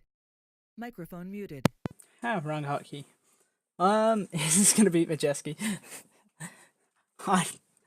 No. But I don't think that would honestly be because of the setup. I feel like that might just be that driving wise. Because he is really fast. Like, I understand that like people like to say, oh, he only runs supers and that, but go try and beat him in supers because he is not easy to beat. So yeah. I was just having a quick think about something. Now, the way it comes off the corner, it still kind of feels tight up until the point where it kind of gets right to the exit. And this is where I feel like going up a half on the track bar might help me. But I might send the cross up to about 55. So I'm thinking I'll try 15.5 on the track bar height. I don't know why my preload changed when I did that, but okay. The other thing I've not messed with at all is truck arm mounts. So I might get to that. But usually they are like minor changes. We're at 54.2 and I want to go to... Actually, we're going to save that first before I break it. So we're going to go to 55 on cross. And then what I might do on the next run is because it was asked about the toe earlier, I'm going to mess with it. Because what can we do? We can go... Okay, we can go -4. We can go -4 to... Wow, okay. That completely tripped out way sooner than I thought it would. So it could go to +5, so we can do 2 runs on that. Your channel. And I'm going to move myself in TeamSpeak. Channel switched. Sound muted.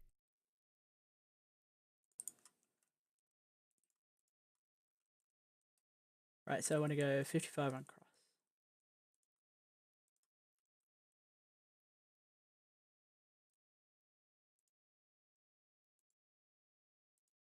And helps when you click the right way on things.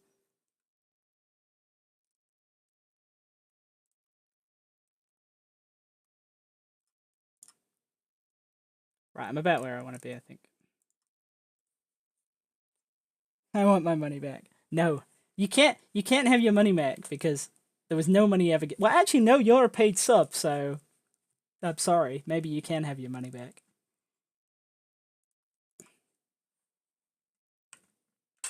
Right, so that's a little bit more cross, and then the track bar up on the right side. So what that should do is it should have the effect of kind of getting my rear temps closer to each other again, whilst I'm going to gain a little bit of Queries. I'm gonna gain a little bit more track bar height, like overall, because I'm effectively a 1/4 inch higher, so I should have more center rotation, and it should kind of come straighter off the corner with less wheel input. It might also be now verging on the stage of too loose, but we'll see.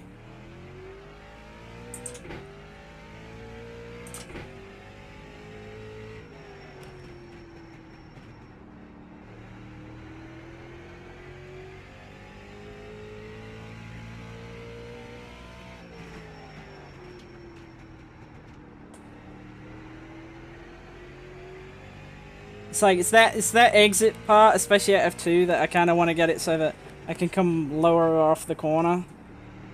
Because in general at Martinsville, I found that the lower you can exit the turns, the better you'll be. 20.06.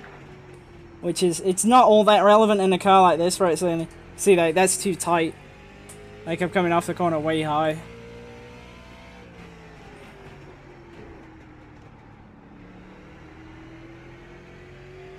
But it's not all that relevant in something like this, where you're only doing 50 laps.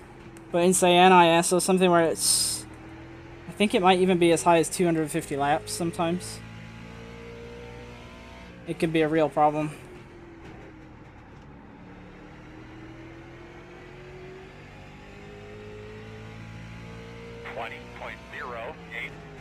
Really, the ideal setup is one where you can drive around the corner making as fewer changes to wheel input and the least overall wheel input without sliding to the rear tires. Which is so simple when you put it like that, but it's yet so hard to achieve. That's the funny thing.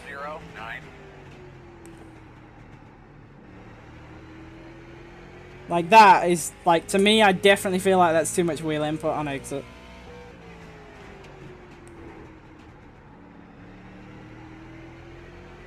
And the reason why that's a problem is because it just scrubs speed.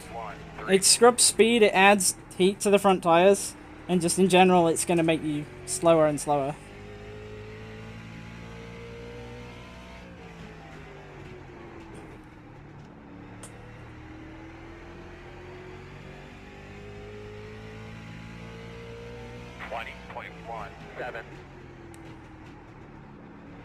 But if this doesn't get me the result that I'm after, then what I'm going to do is I'll revert back to the last one, and then we'll start playing around with a few other things.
Well, it's feeling pretty good right now. It didn't feel that hot to start with.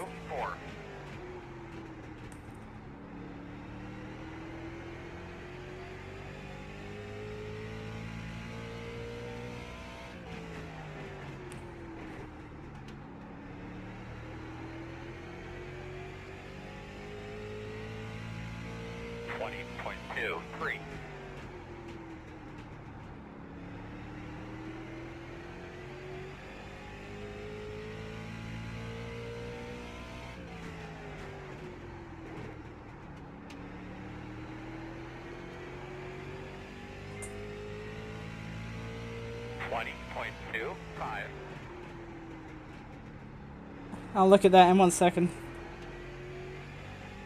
And thanks for the follow, man. I thought you were already followed, actually.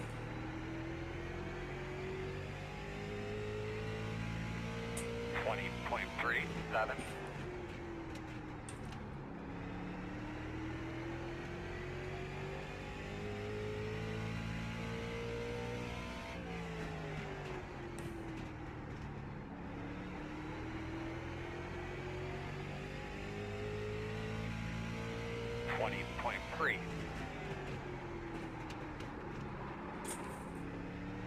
Crap. It feels too nervous though. If this works out to say that it was faster, I'm gonna kind of call BS on it because I don't feel like it is. It just feels too nervous at this point.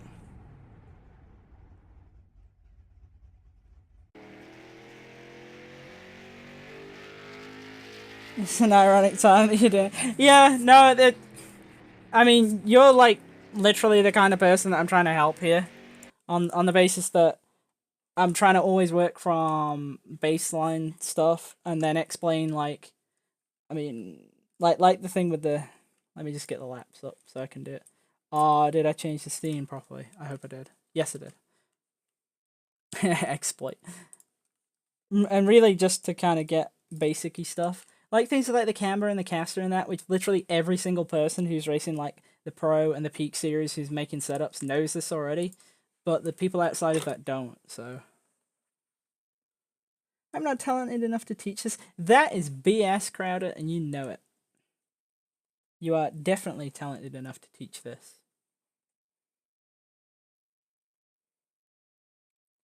Now, what did I do for cross? I think I was cross 1%. And TB 15.5. I didn't like it.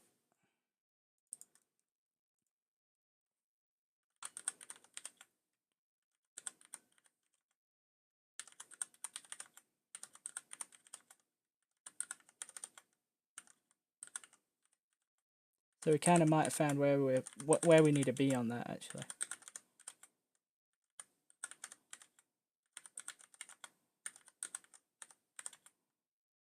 I will definitely need to do a big track car at some point.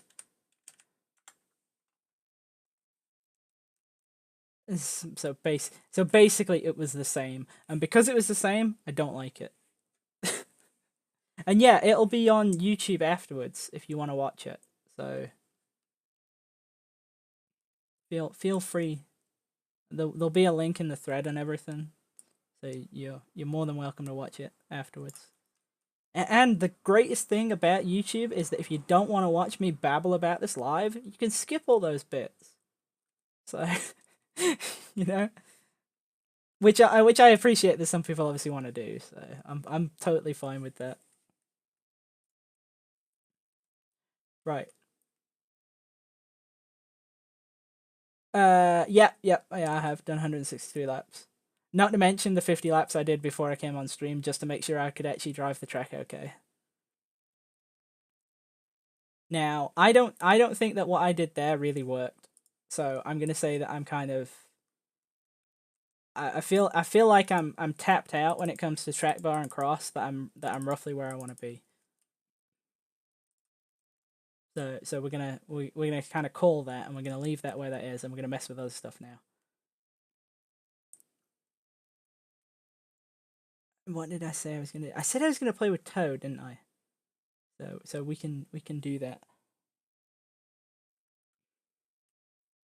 You're committed. Yeah, but you see, the thing is that like I genuinely enjoy doing this, so it's really no stress. Like the stuff that I hate is when I'm pounding around doing like 200-300 laps and stuff, and literally the times are going nowhere. Like I love like starting stuff from base with no kind of preconceived. Well, I have some because obviously the camber and that, but with no like preconceived expectations. Like I'm not going out here trying to like go, oh, I need to hit like a 19.8 before the night's over kind of thing.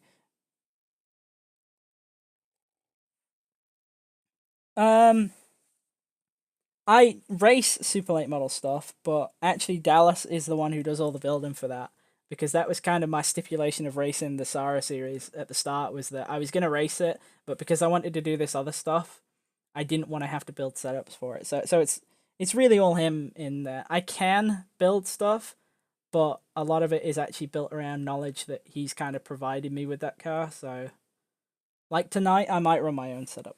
We'll see. Yeah.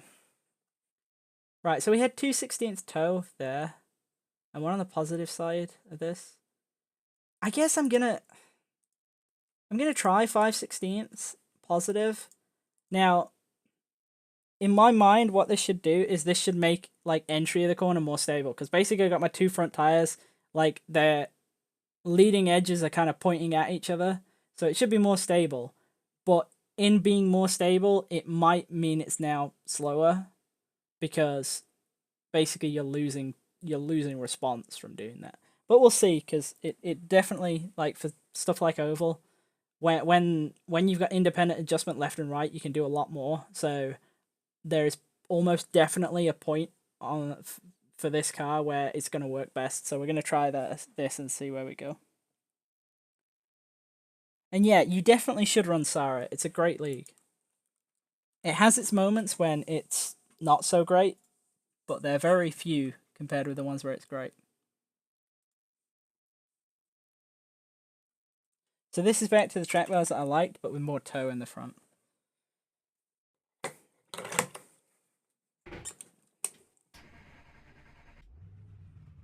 Yeah, that's true.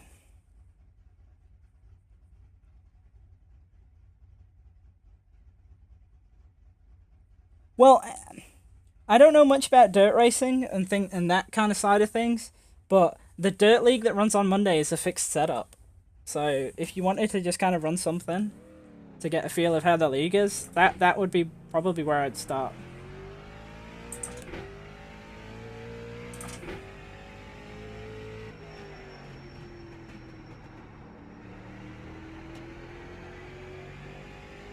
But what I'm expecting from this change here is basically for corner entry to have more stability, but maybe lose a bit of overall turn and kind of the car to be overall tighter.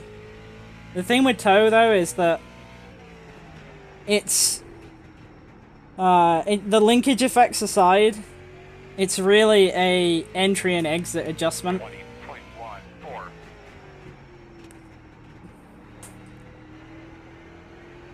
I mean, you can see how it looks visually kind of tighter.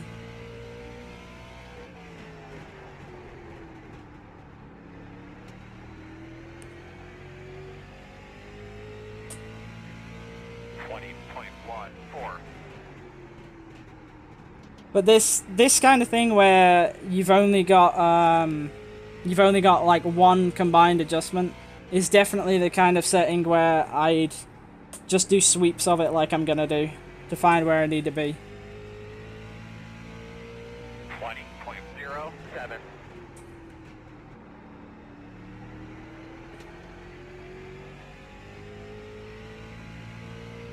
And there's also probably an element of preference in it.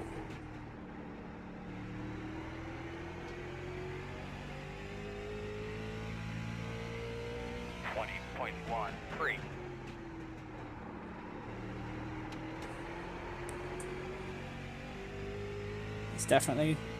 I am driving like shit right now. Mainly because it has kind of changed like the whole way of how the car drives in terms of how the steering feels.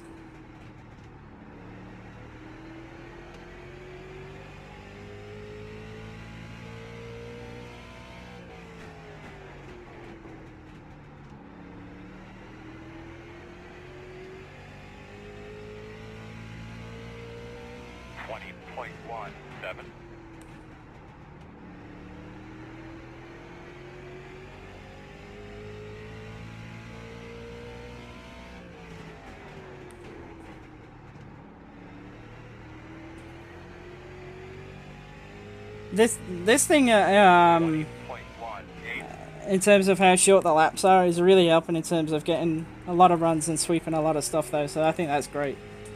I've really enjoyed that about doing this one, actually.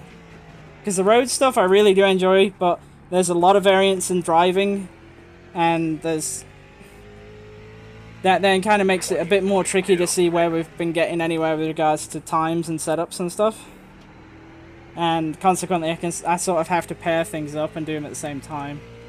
Whereas this, I can literally do one thing, and we can get through it pretty quickly.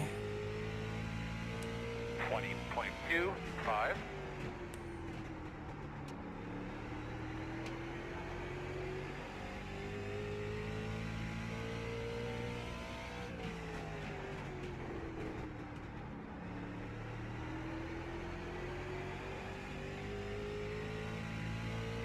20.25.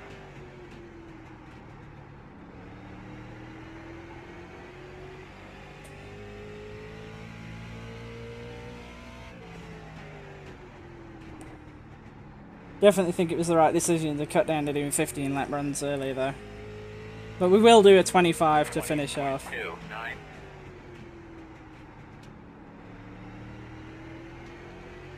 Just because I want to make sure that what I'm giving out isn't going to be total crap at that point.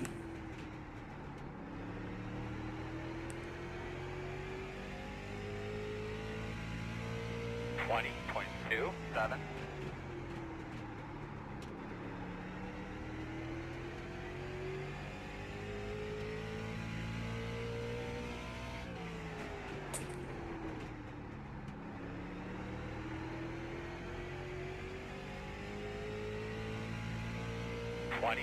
.31.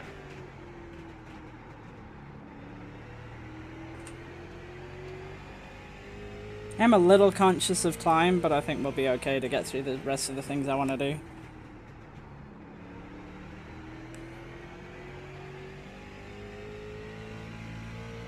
.32.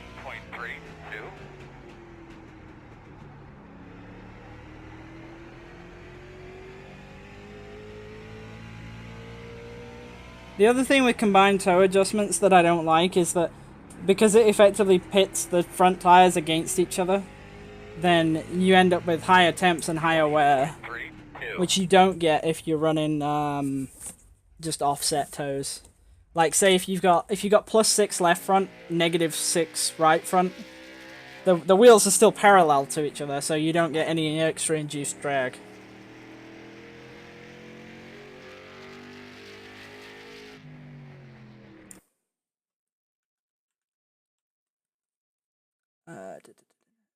That is a great question. How do you know when you have to make a setup change versus a driving style change? That's where having teammates helps, to be honest.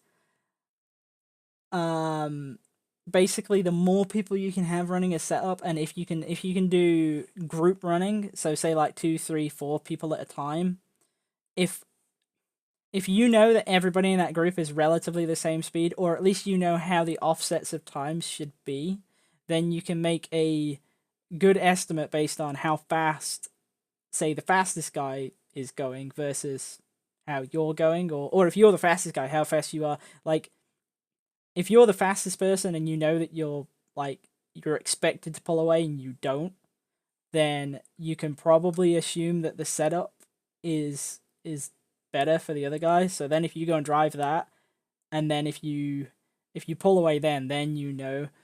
If the thing stays the same, then maybe it's a track that you're the same at, or maybe it is the fact that suits his style better than you.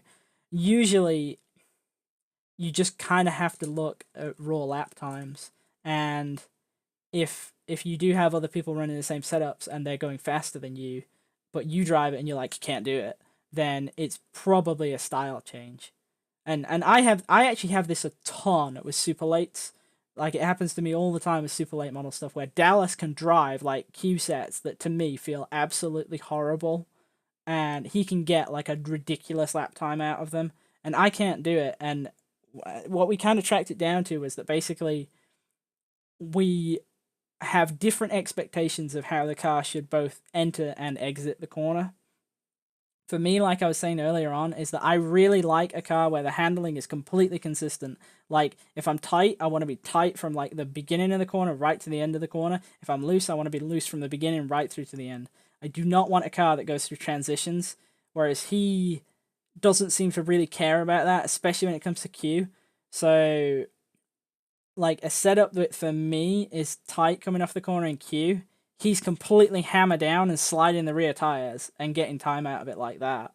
And I'm like, I just don't want to do that. I want to roll all my corner speed, and that's where I want my speed from. So it's tricky, and there's certain things which you over time, like the more you do it, and especially if you mess with setups, there's things that you know will, well, there's things that you know will suit you, and there's things that you know won't suit you. Like, another example is for me, I tend to be quite heavy on the brakes, and that mainly comes through from some of the road stuff that I do, and the road stuff is where I started.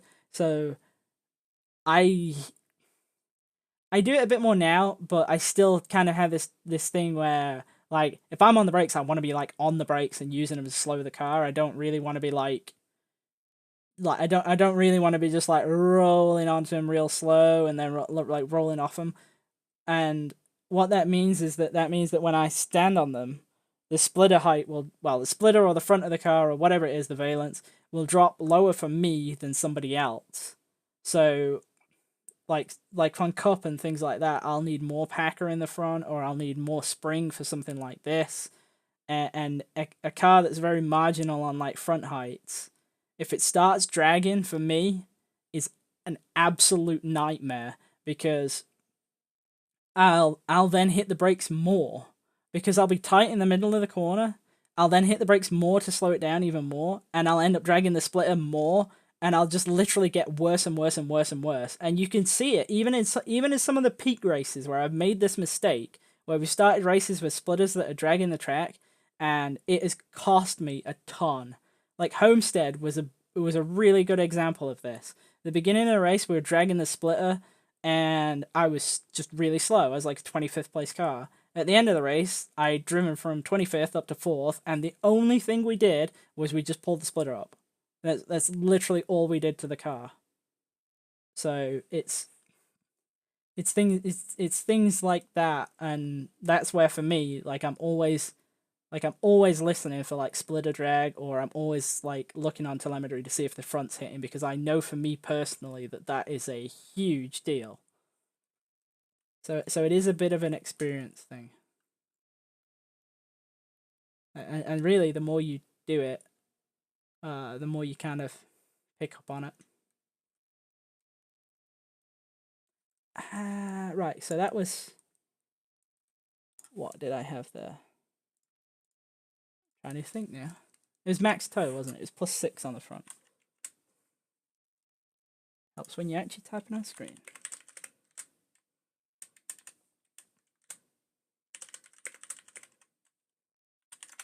And also helps when you guys can see what I'm typing on screen.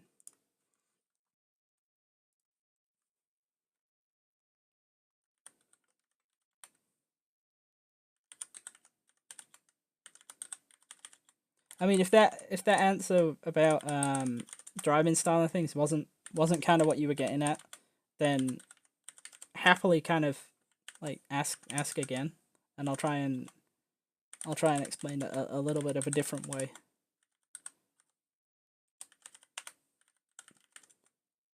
I guess another example would have been like the max camber stuff, when the front would have to drop down from really high up.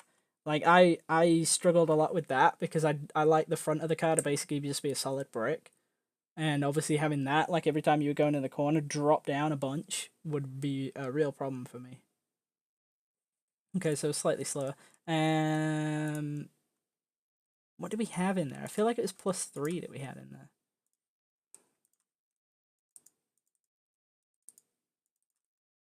So yeah, that was a big struggle for me. Okay, so we have +2. Let's try -2, because how high can we go? You go -4, so let's try -2. Or maybe 0. Yeah, let's go 0, I guess.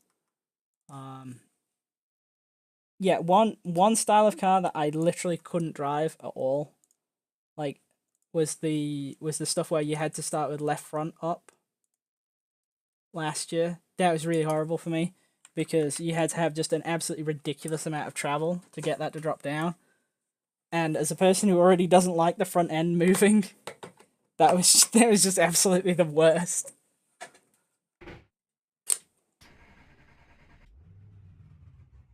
Dude, I couldn't drive it. Like, I'm not even kidding you.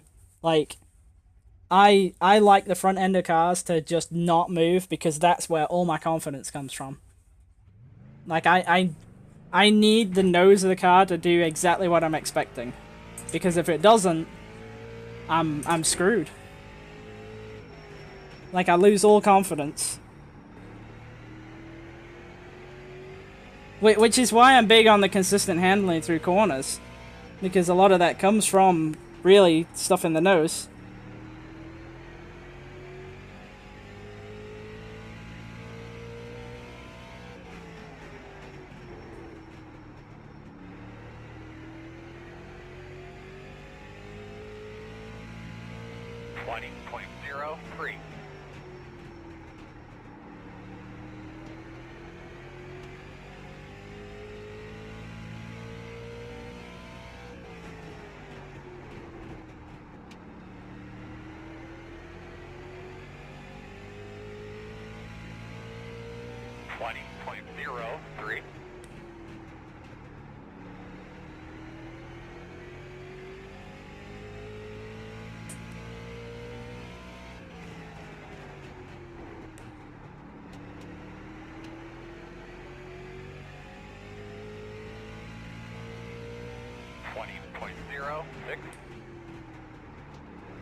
That was my bad, I drove too deep into one.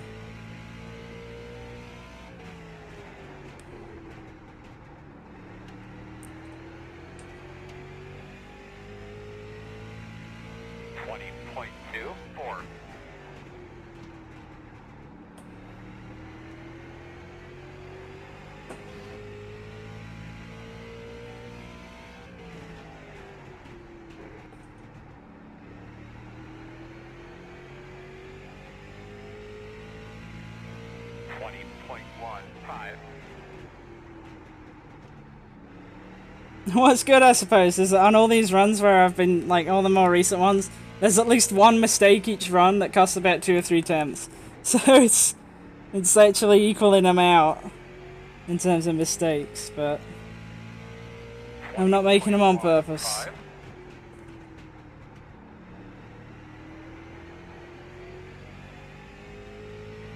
In terms of how this feels, I'm not exactly sure what to say. I don't notice anything obviously different. Maybe the exit of the corner is a touch looser. 20.18.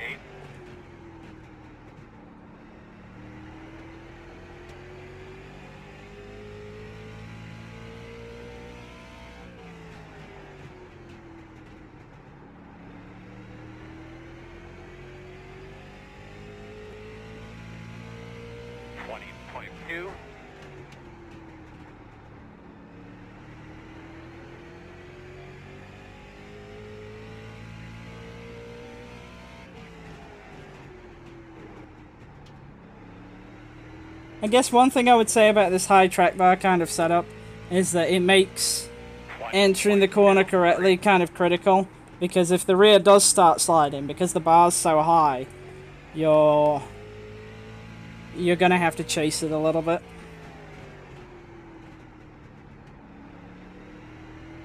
Which I feel like if the rotation was just coming from, say, crossweight or spring, you wouldn't have to do that.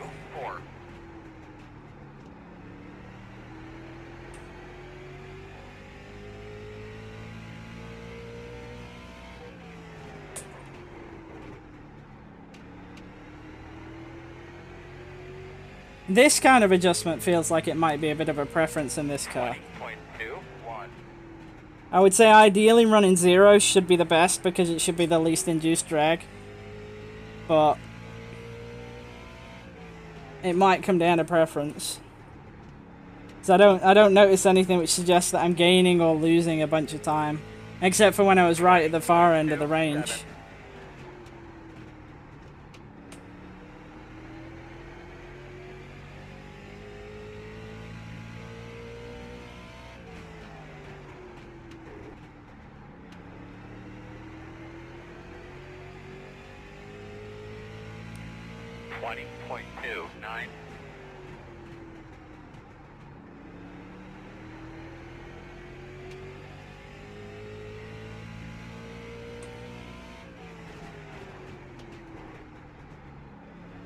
How it's driving now is quite nice. 20.32.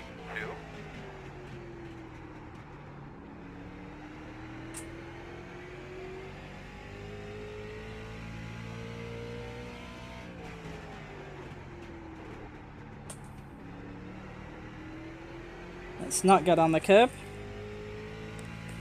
20.36.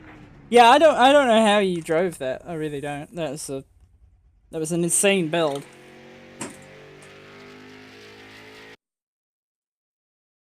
The sad part is that, like, right from when it came out, I knew instantly I wasn't going to be able to do it. Just because of how, like, you had to set it.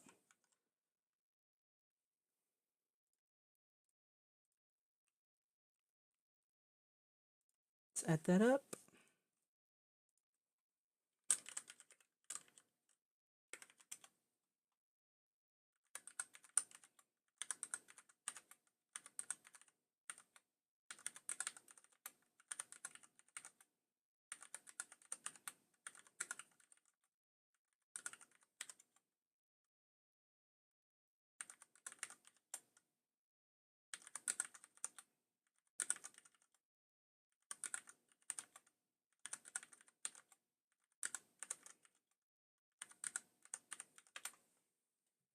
So it said it was faster, but to be completely honest, like, this is very small gains. I'm happy with it at the +2 that it was. I'm pretty sure it was this run. So I'm gonna just go back to that and leave it as it was. Why did that just do that? Yeah, there we go. So I don't think there's a huge amount of time to be found in tows with this car. I do think that that's probably a preference adjustment. Just on the basis of how it works on this car, where it's a paired thing. Now, one thing I've noticed is that when I'm going into the corner, if I'm on the brake, it's wanting to sort of cut it round. Now, I'm pretty certain that this comes from this spring split that I've been talking about in the front. So what I'm gonna do is I'm gonna go down 25 on the left and up 25 on the right. And hopefully everything doesn't break, which it did, but never mind. It didn't break a huge amount. That should be okay. I think that's pretty close to where we were. Now, the reason I did that is basically because I'm hoping that with the 50-pound closer split, I'm gonna get now less initial cut, like when I'm on the brake, but the nose is still gonna roughly be approximately the same kind of height. So we're not gonna end up with a scenario where it's now dragging the track. We'll see. It might need more right front though to counter it, and it also might not be faster. So if it is slower, we'll have to revert. But we'll see. We'll probably go for like another 20 minutes or so here. Maybe 30. We'll see. Can you do the max height stuff with this car still? I don't know. I haven't played with it. I don't think there's any gains to be had by going max height. Not in the front anyway. Perhaps something in the rear, but not. I don't see any gains in the front because I'm not limited on camber by like a tech inspection limit. I'm limited on the fact that I just ran out of clicks.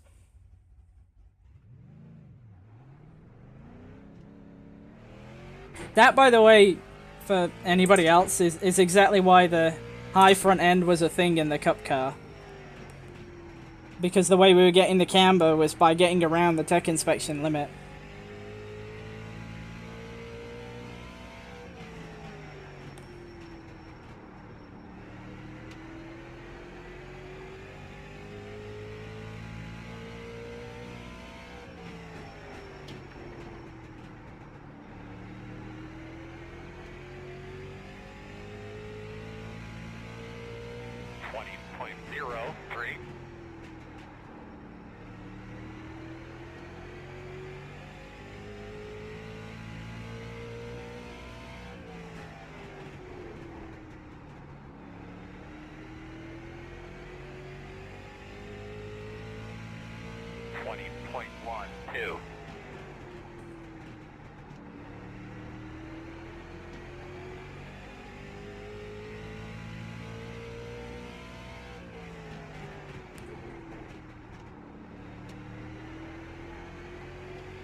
20.08.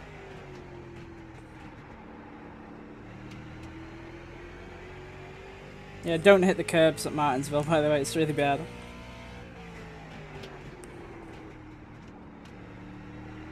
I do feel like I might be now dragging the track a little bit. 20.16.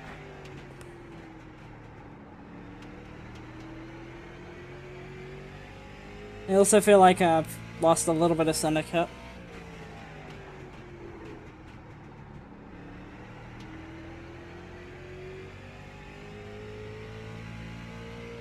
20.15.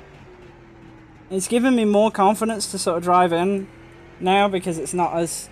It doesn't want to rotate as sort of freely.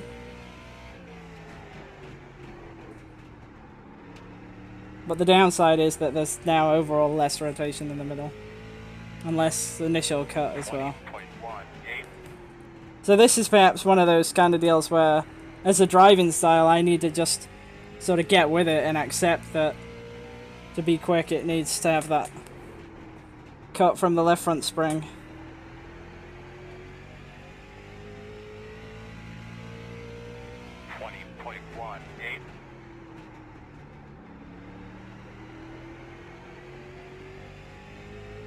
But we'll see, because I have a few other ideas.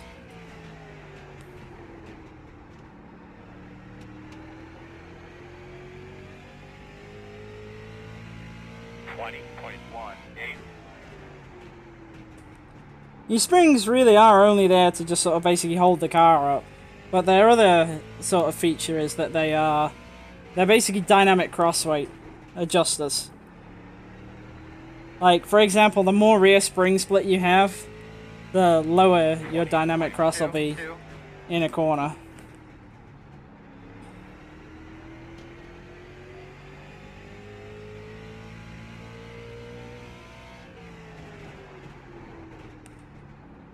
So like, say in the Cup car you were to start with like a 1,000-pound left rear and like a 2,000-pound right rear. If you've narrowed that up and went to say 1,500, 1,500, it's effectively the same thing as adding crossweight. Only you don't see it in the garage because the static crossweight number won't change, but what will happen is that your right rear will drop more and your left rear won't drop as much. Which, if you look at how that works when you're adjusting crossweight in the garage, you'll see that that's essentially the same thing as adding crossweight.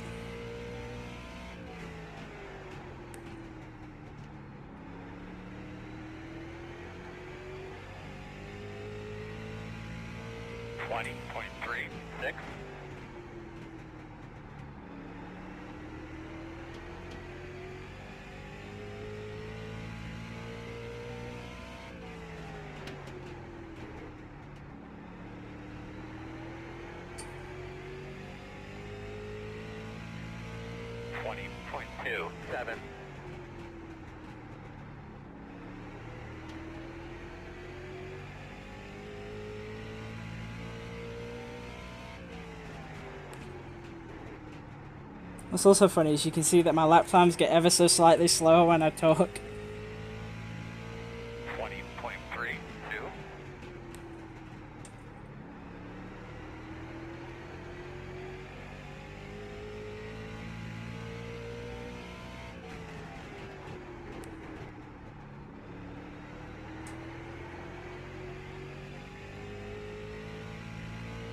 .31.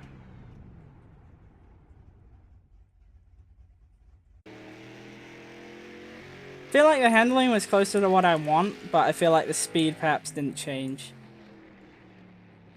Or if anything, maybe I lost a little bit. We'll see.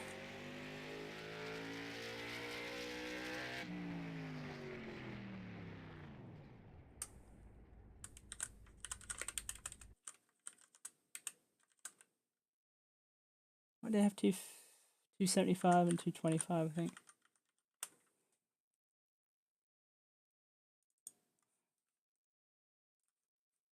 I'll check it afterwards, but I feel like that's what it was.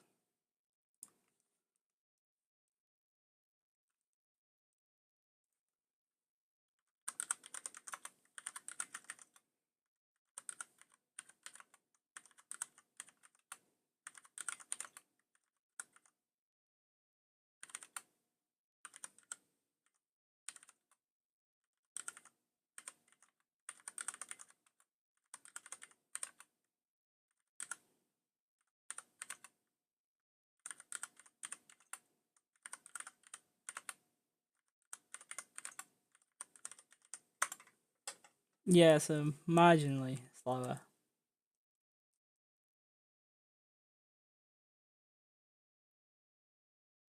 Not like a lot or anything, but I guess I need the cut, so I'm gonna go back to that, I suppose.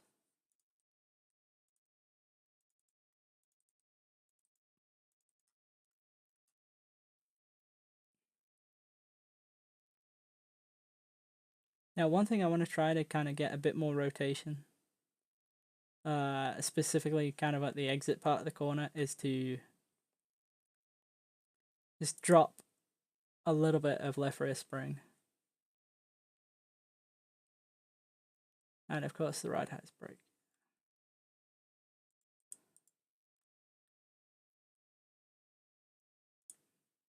What would we like for tyre temps?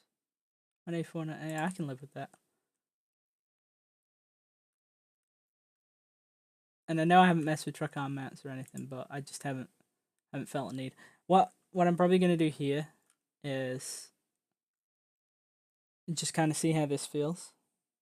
And then if I like this, then the last thing I'm gonna do is I'm gonna mess with tape and rear gear. In fact, I'm gonna try a 514 gear now, just to see how that works.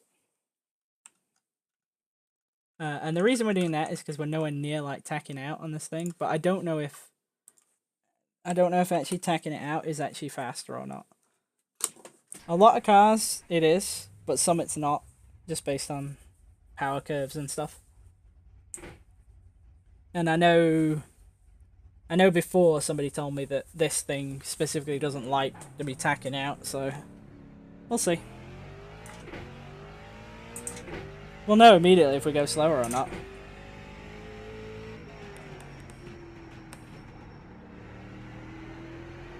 But the only other change we got in there is the left rear spring's 25 lower, and that's basically to try and get it to sort of rotate a bit more as I'm getting in the gas and getting towards exit. It's like right around there, and you can kind of see it a little bit there, but we'll see if it keeps up throughout the run. And I'm just doing that so that I can kind of come off the corner with the wheel straighter. 20.03.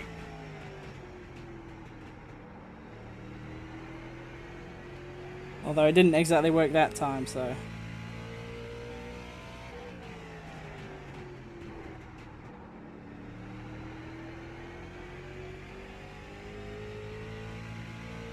.13. .12.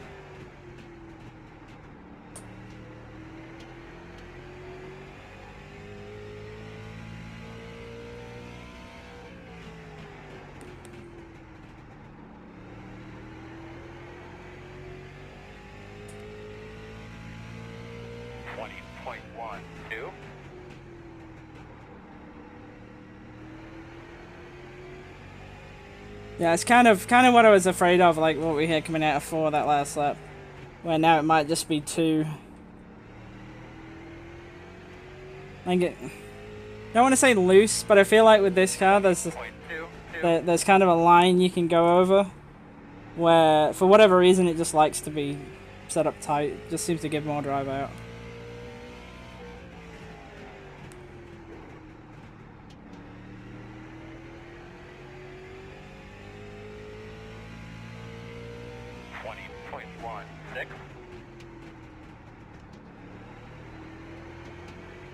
Like there, you can just about hear the rear tires just sliding, which I don't like.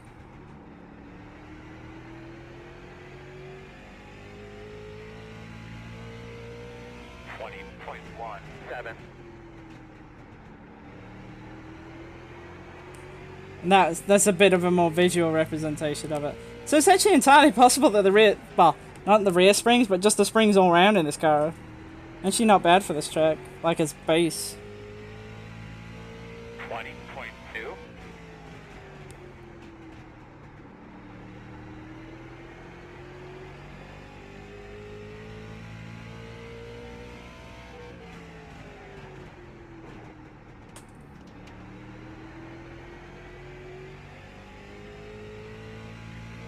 .19.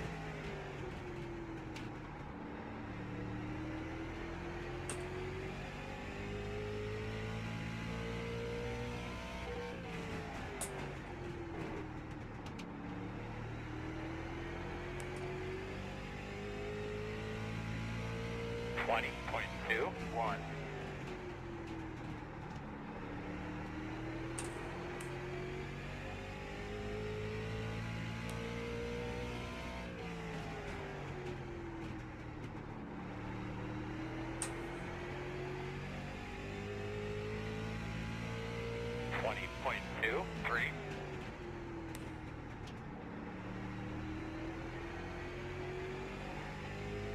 That's a really bad way to come off that corner.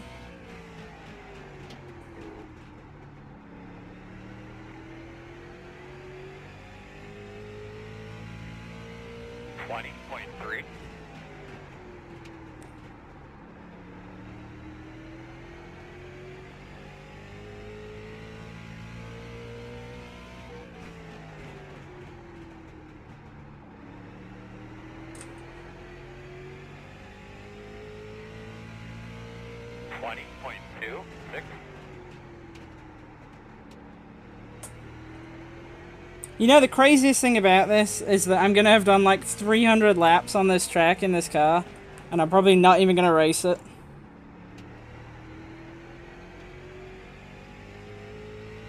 I feel like I should do that at this point. I'm pretty damn happy with this.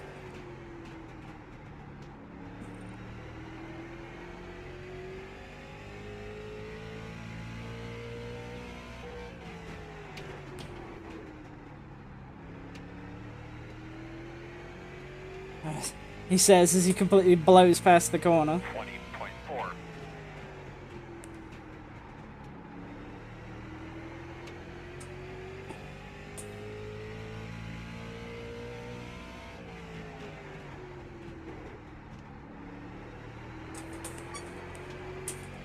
I do feel like it might be on the side of too loose though.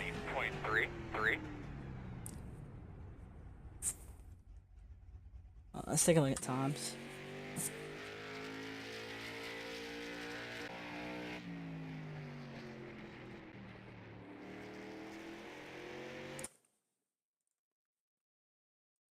The gear I really couldn't really draw much of a conclusion on.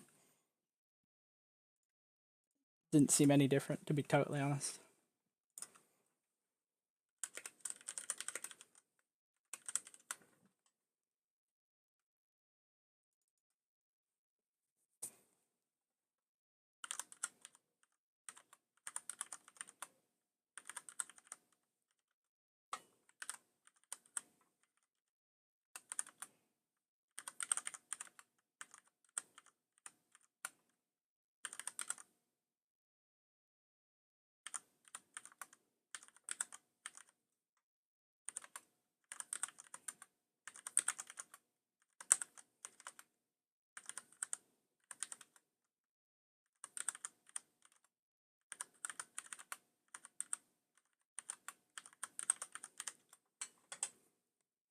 Yeah, so I honestly think that the springs and stuff that I was at was the place to be.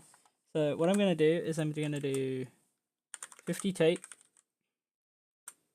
on what we had, and I'm just going to run it out to 25, and then I think I'm going to call it. Just on the basis of I'd like to actually get some practice in for super late model stuff later.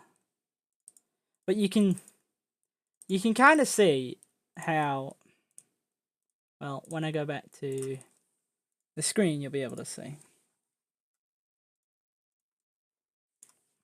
You can see how that, like, there's always like a ton of talk about things like springs and that kind of stuff, but if you look at like the adjustments we made to springs, yeah, okay, they weren't massive, but realistically they didn't do anything.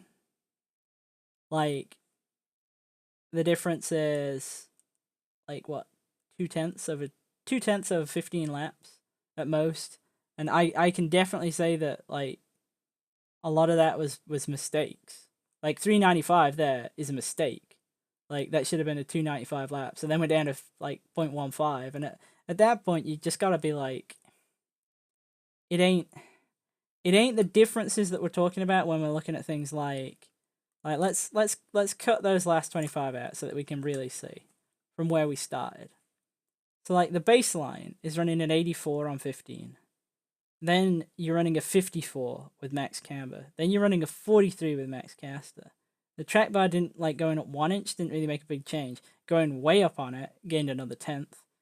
Then the cross change didn't really net any raw speed, but what it did was it got the handling that was missing from the higher track bar back.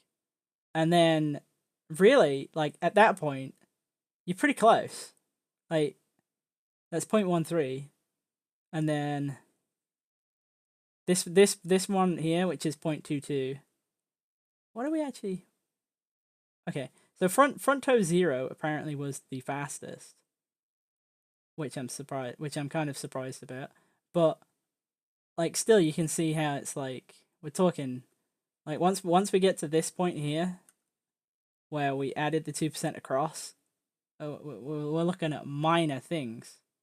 Like, the vast majority of the speed came from the camber, the caster, and the track bar changes. And the cross was just there to get the handling I needed. But we'll do a run on 50 tape. And the reason I chose not to stick with the front toe 0, even though apparently, yes, it was faster, is literally these times at the end on the 15s. It felt like to me it was slower at that point.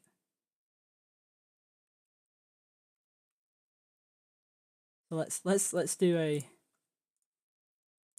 run on 50% tape, and we're gonna keep the 510, I guess, because it doesn't seem to really matter. And we'll do 25 to round it out, and then we'll see how much time we've picked up versus the base. And I've not changed my screen back. Oh yeah, I have. We're good. I think we're good. Yep.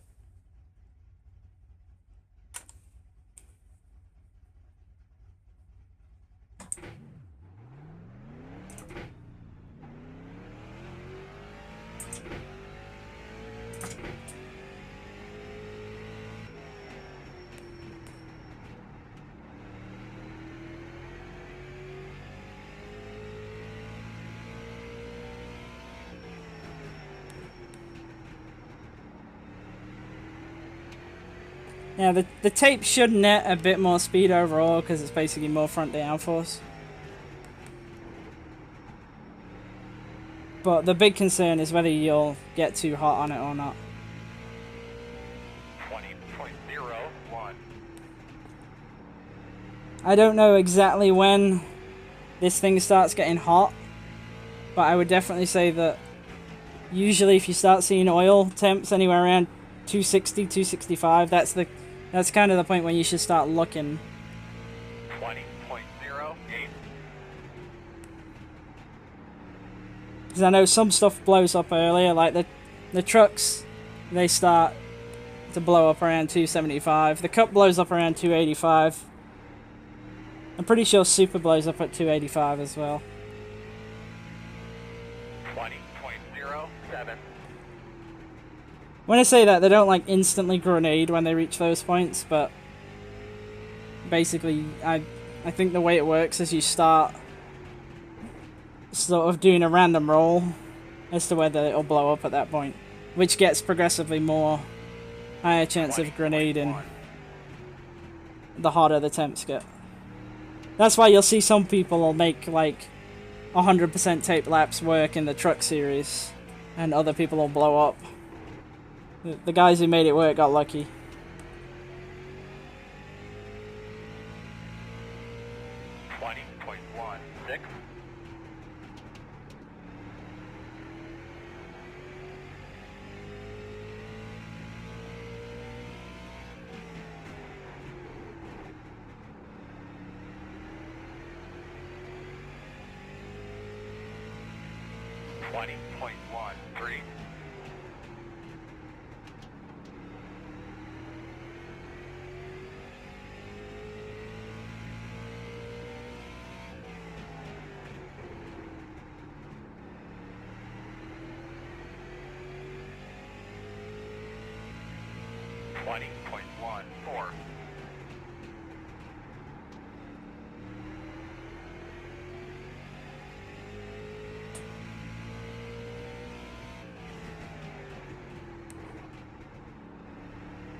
20.18.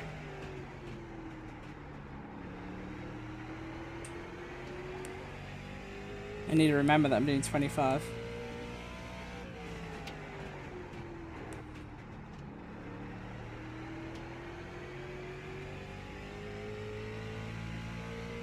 20.21.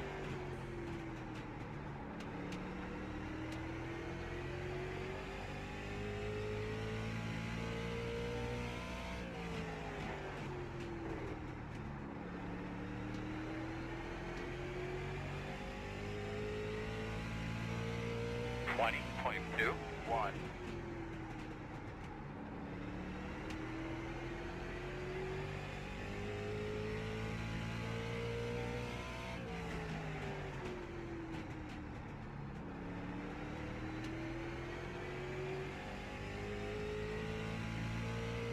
20.33.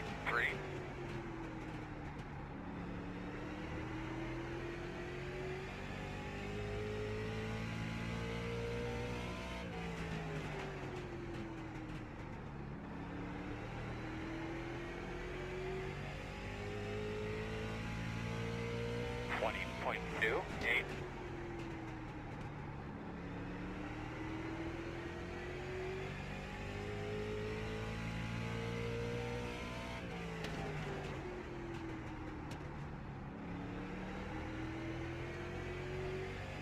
'So I'd be taking a look at temps on this thing. 20.3.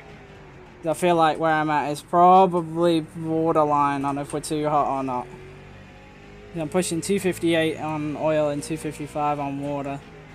And you can expect about 10-degree increase when running behind people. So keep that in mind too. 20.28.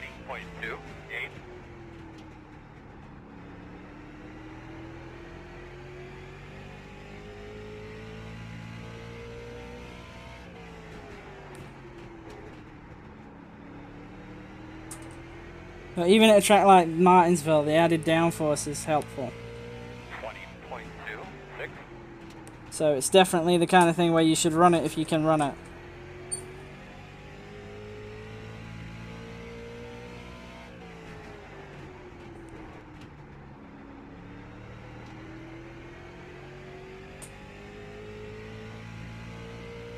$20.32.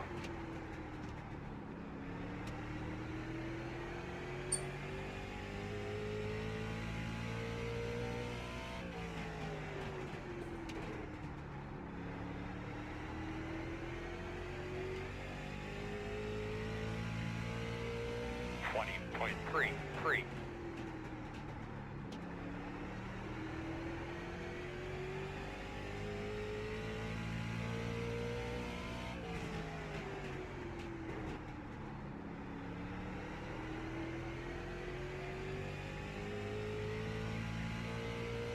20.35. The handling's not going away, which is really good news.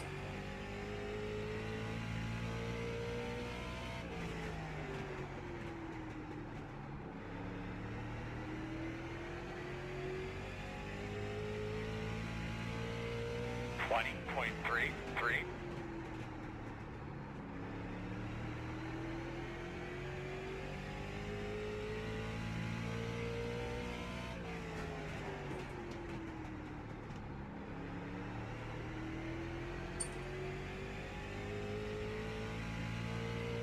20.39.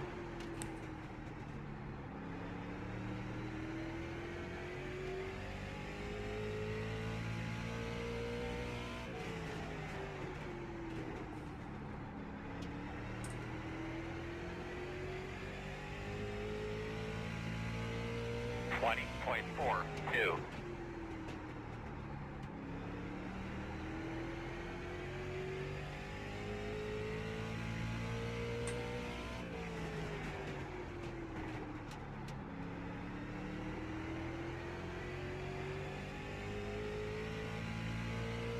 20.37. 20.38.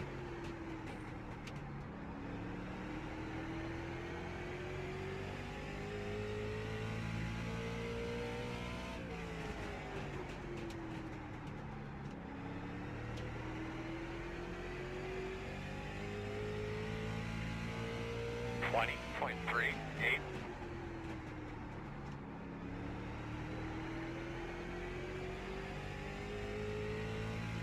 This actually feels really good. For a car that I've honestly always hated, I'm really enjoying driving this. 20.4.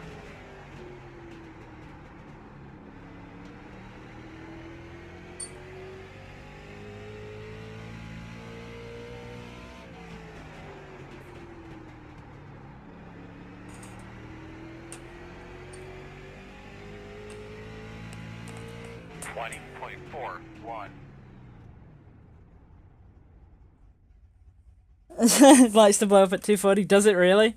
Okay. Definitely run on 25 tape then, eh?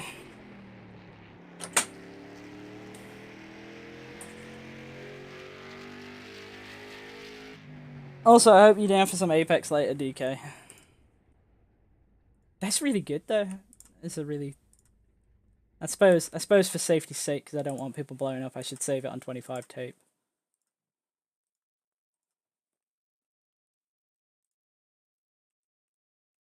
But man, that was really fun.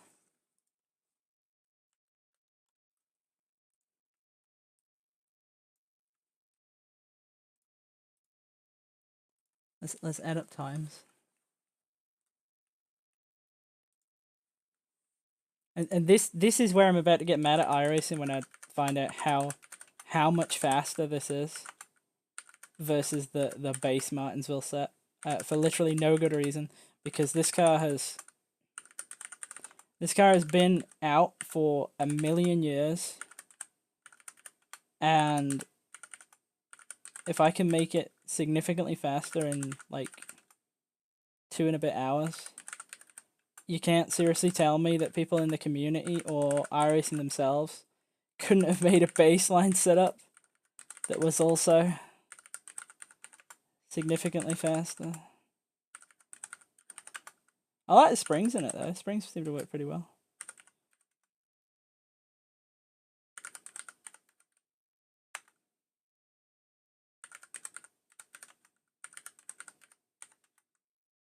Like, I'd race this. I think this is really good.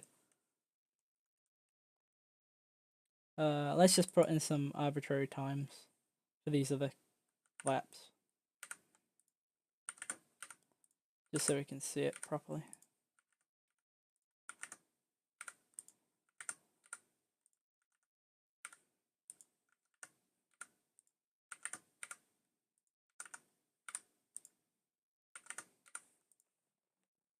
Yeah, okay, so over 25 laps around Martinsville, that setup right there is 11.5 seconds faster. That is ridiculous. And like, I don't think that's anything special that I've done or anything like that says absolutely zero about my abilities to do this. That just says everything about how far off the fixed setups are. And really, that right there is a great example of exactly why I'm doing this. Because if you're new to this and you come in and you race that setup and you are that far off and it's open setup, what incentive is there for you to try and figure it out? Like, I don't see any, you know? Like, that's just crazy. That's a crazy difference in speed. Like, I mean, the average is like half a second a lap in Martinsville. Like, it ain't like we're talking like a 2-minute road course or something here. This is literally Martinsville. It's a 20-second lap. The fixed setup should not be almost half a second a lap off. But yeah, I'm happy with where we got. I think that's a really good handling car. And if anybody wants to take it further, I feel like you're pretty close to where you need to be. And there's a couple of things that you could still play around with, say truck arms. I didn't mess at all with the ballast, and the reason I didn't mess with the ballast is because at a track like this, where the corner is, for an oval, mind, relatively short, I don't want the ballast in there to kind of make the car push in the center. I kind of want all the rotation I can get. So that's why I didn't play with that. But you can maybe try a couple of clicks. Maybe up to 12 inches is probably okay. I definitely wouldn't really run a high ballast car here. I think cross is close to where you want to be, and I think there's a negligible amount of time in springs to warrant going much further on them. But let's just take a look over 15. Okay, so that was definitely the fastest thing we had over 15, so that's good.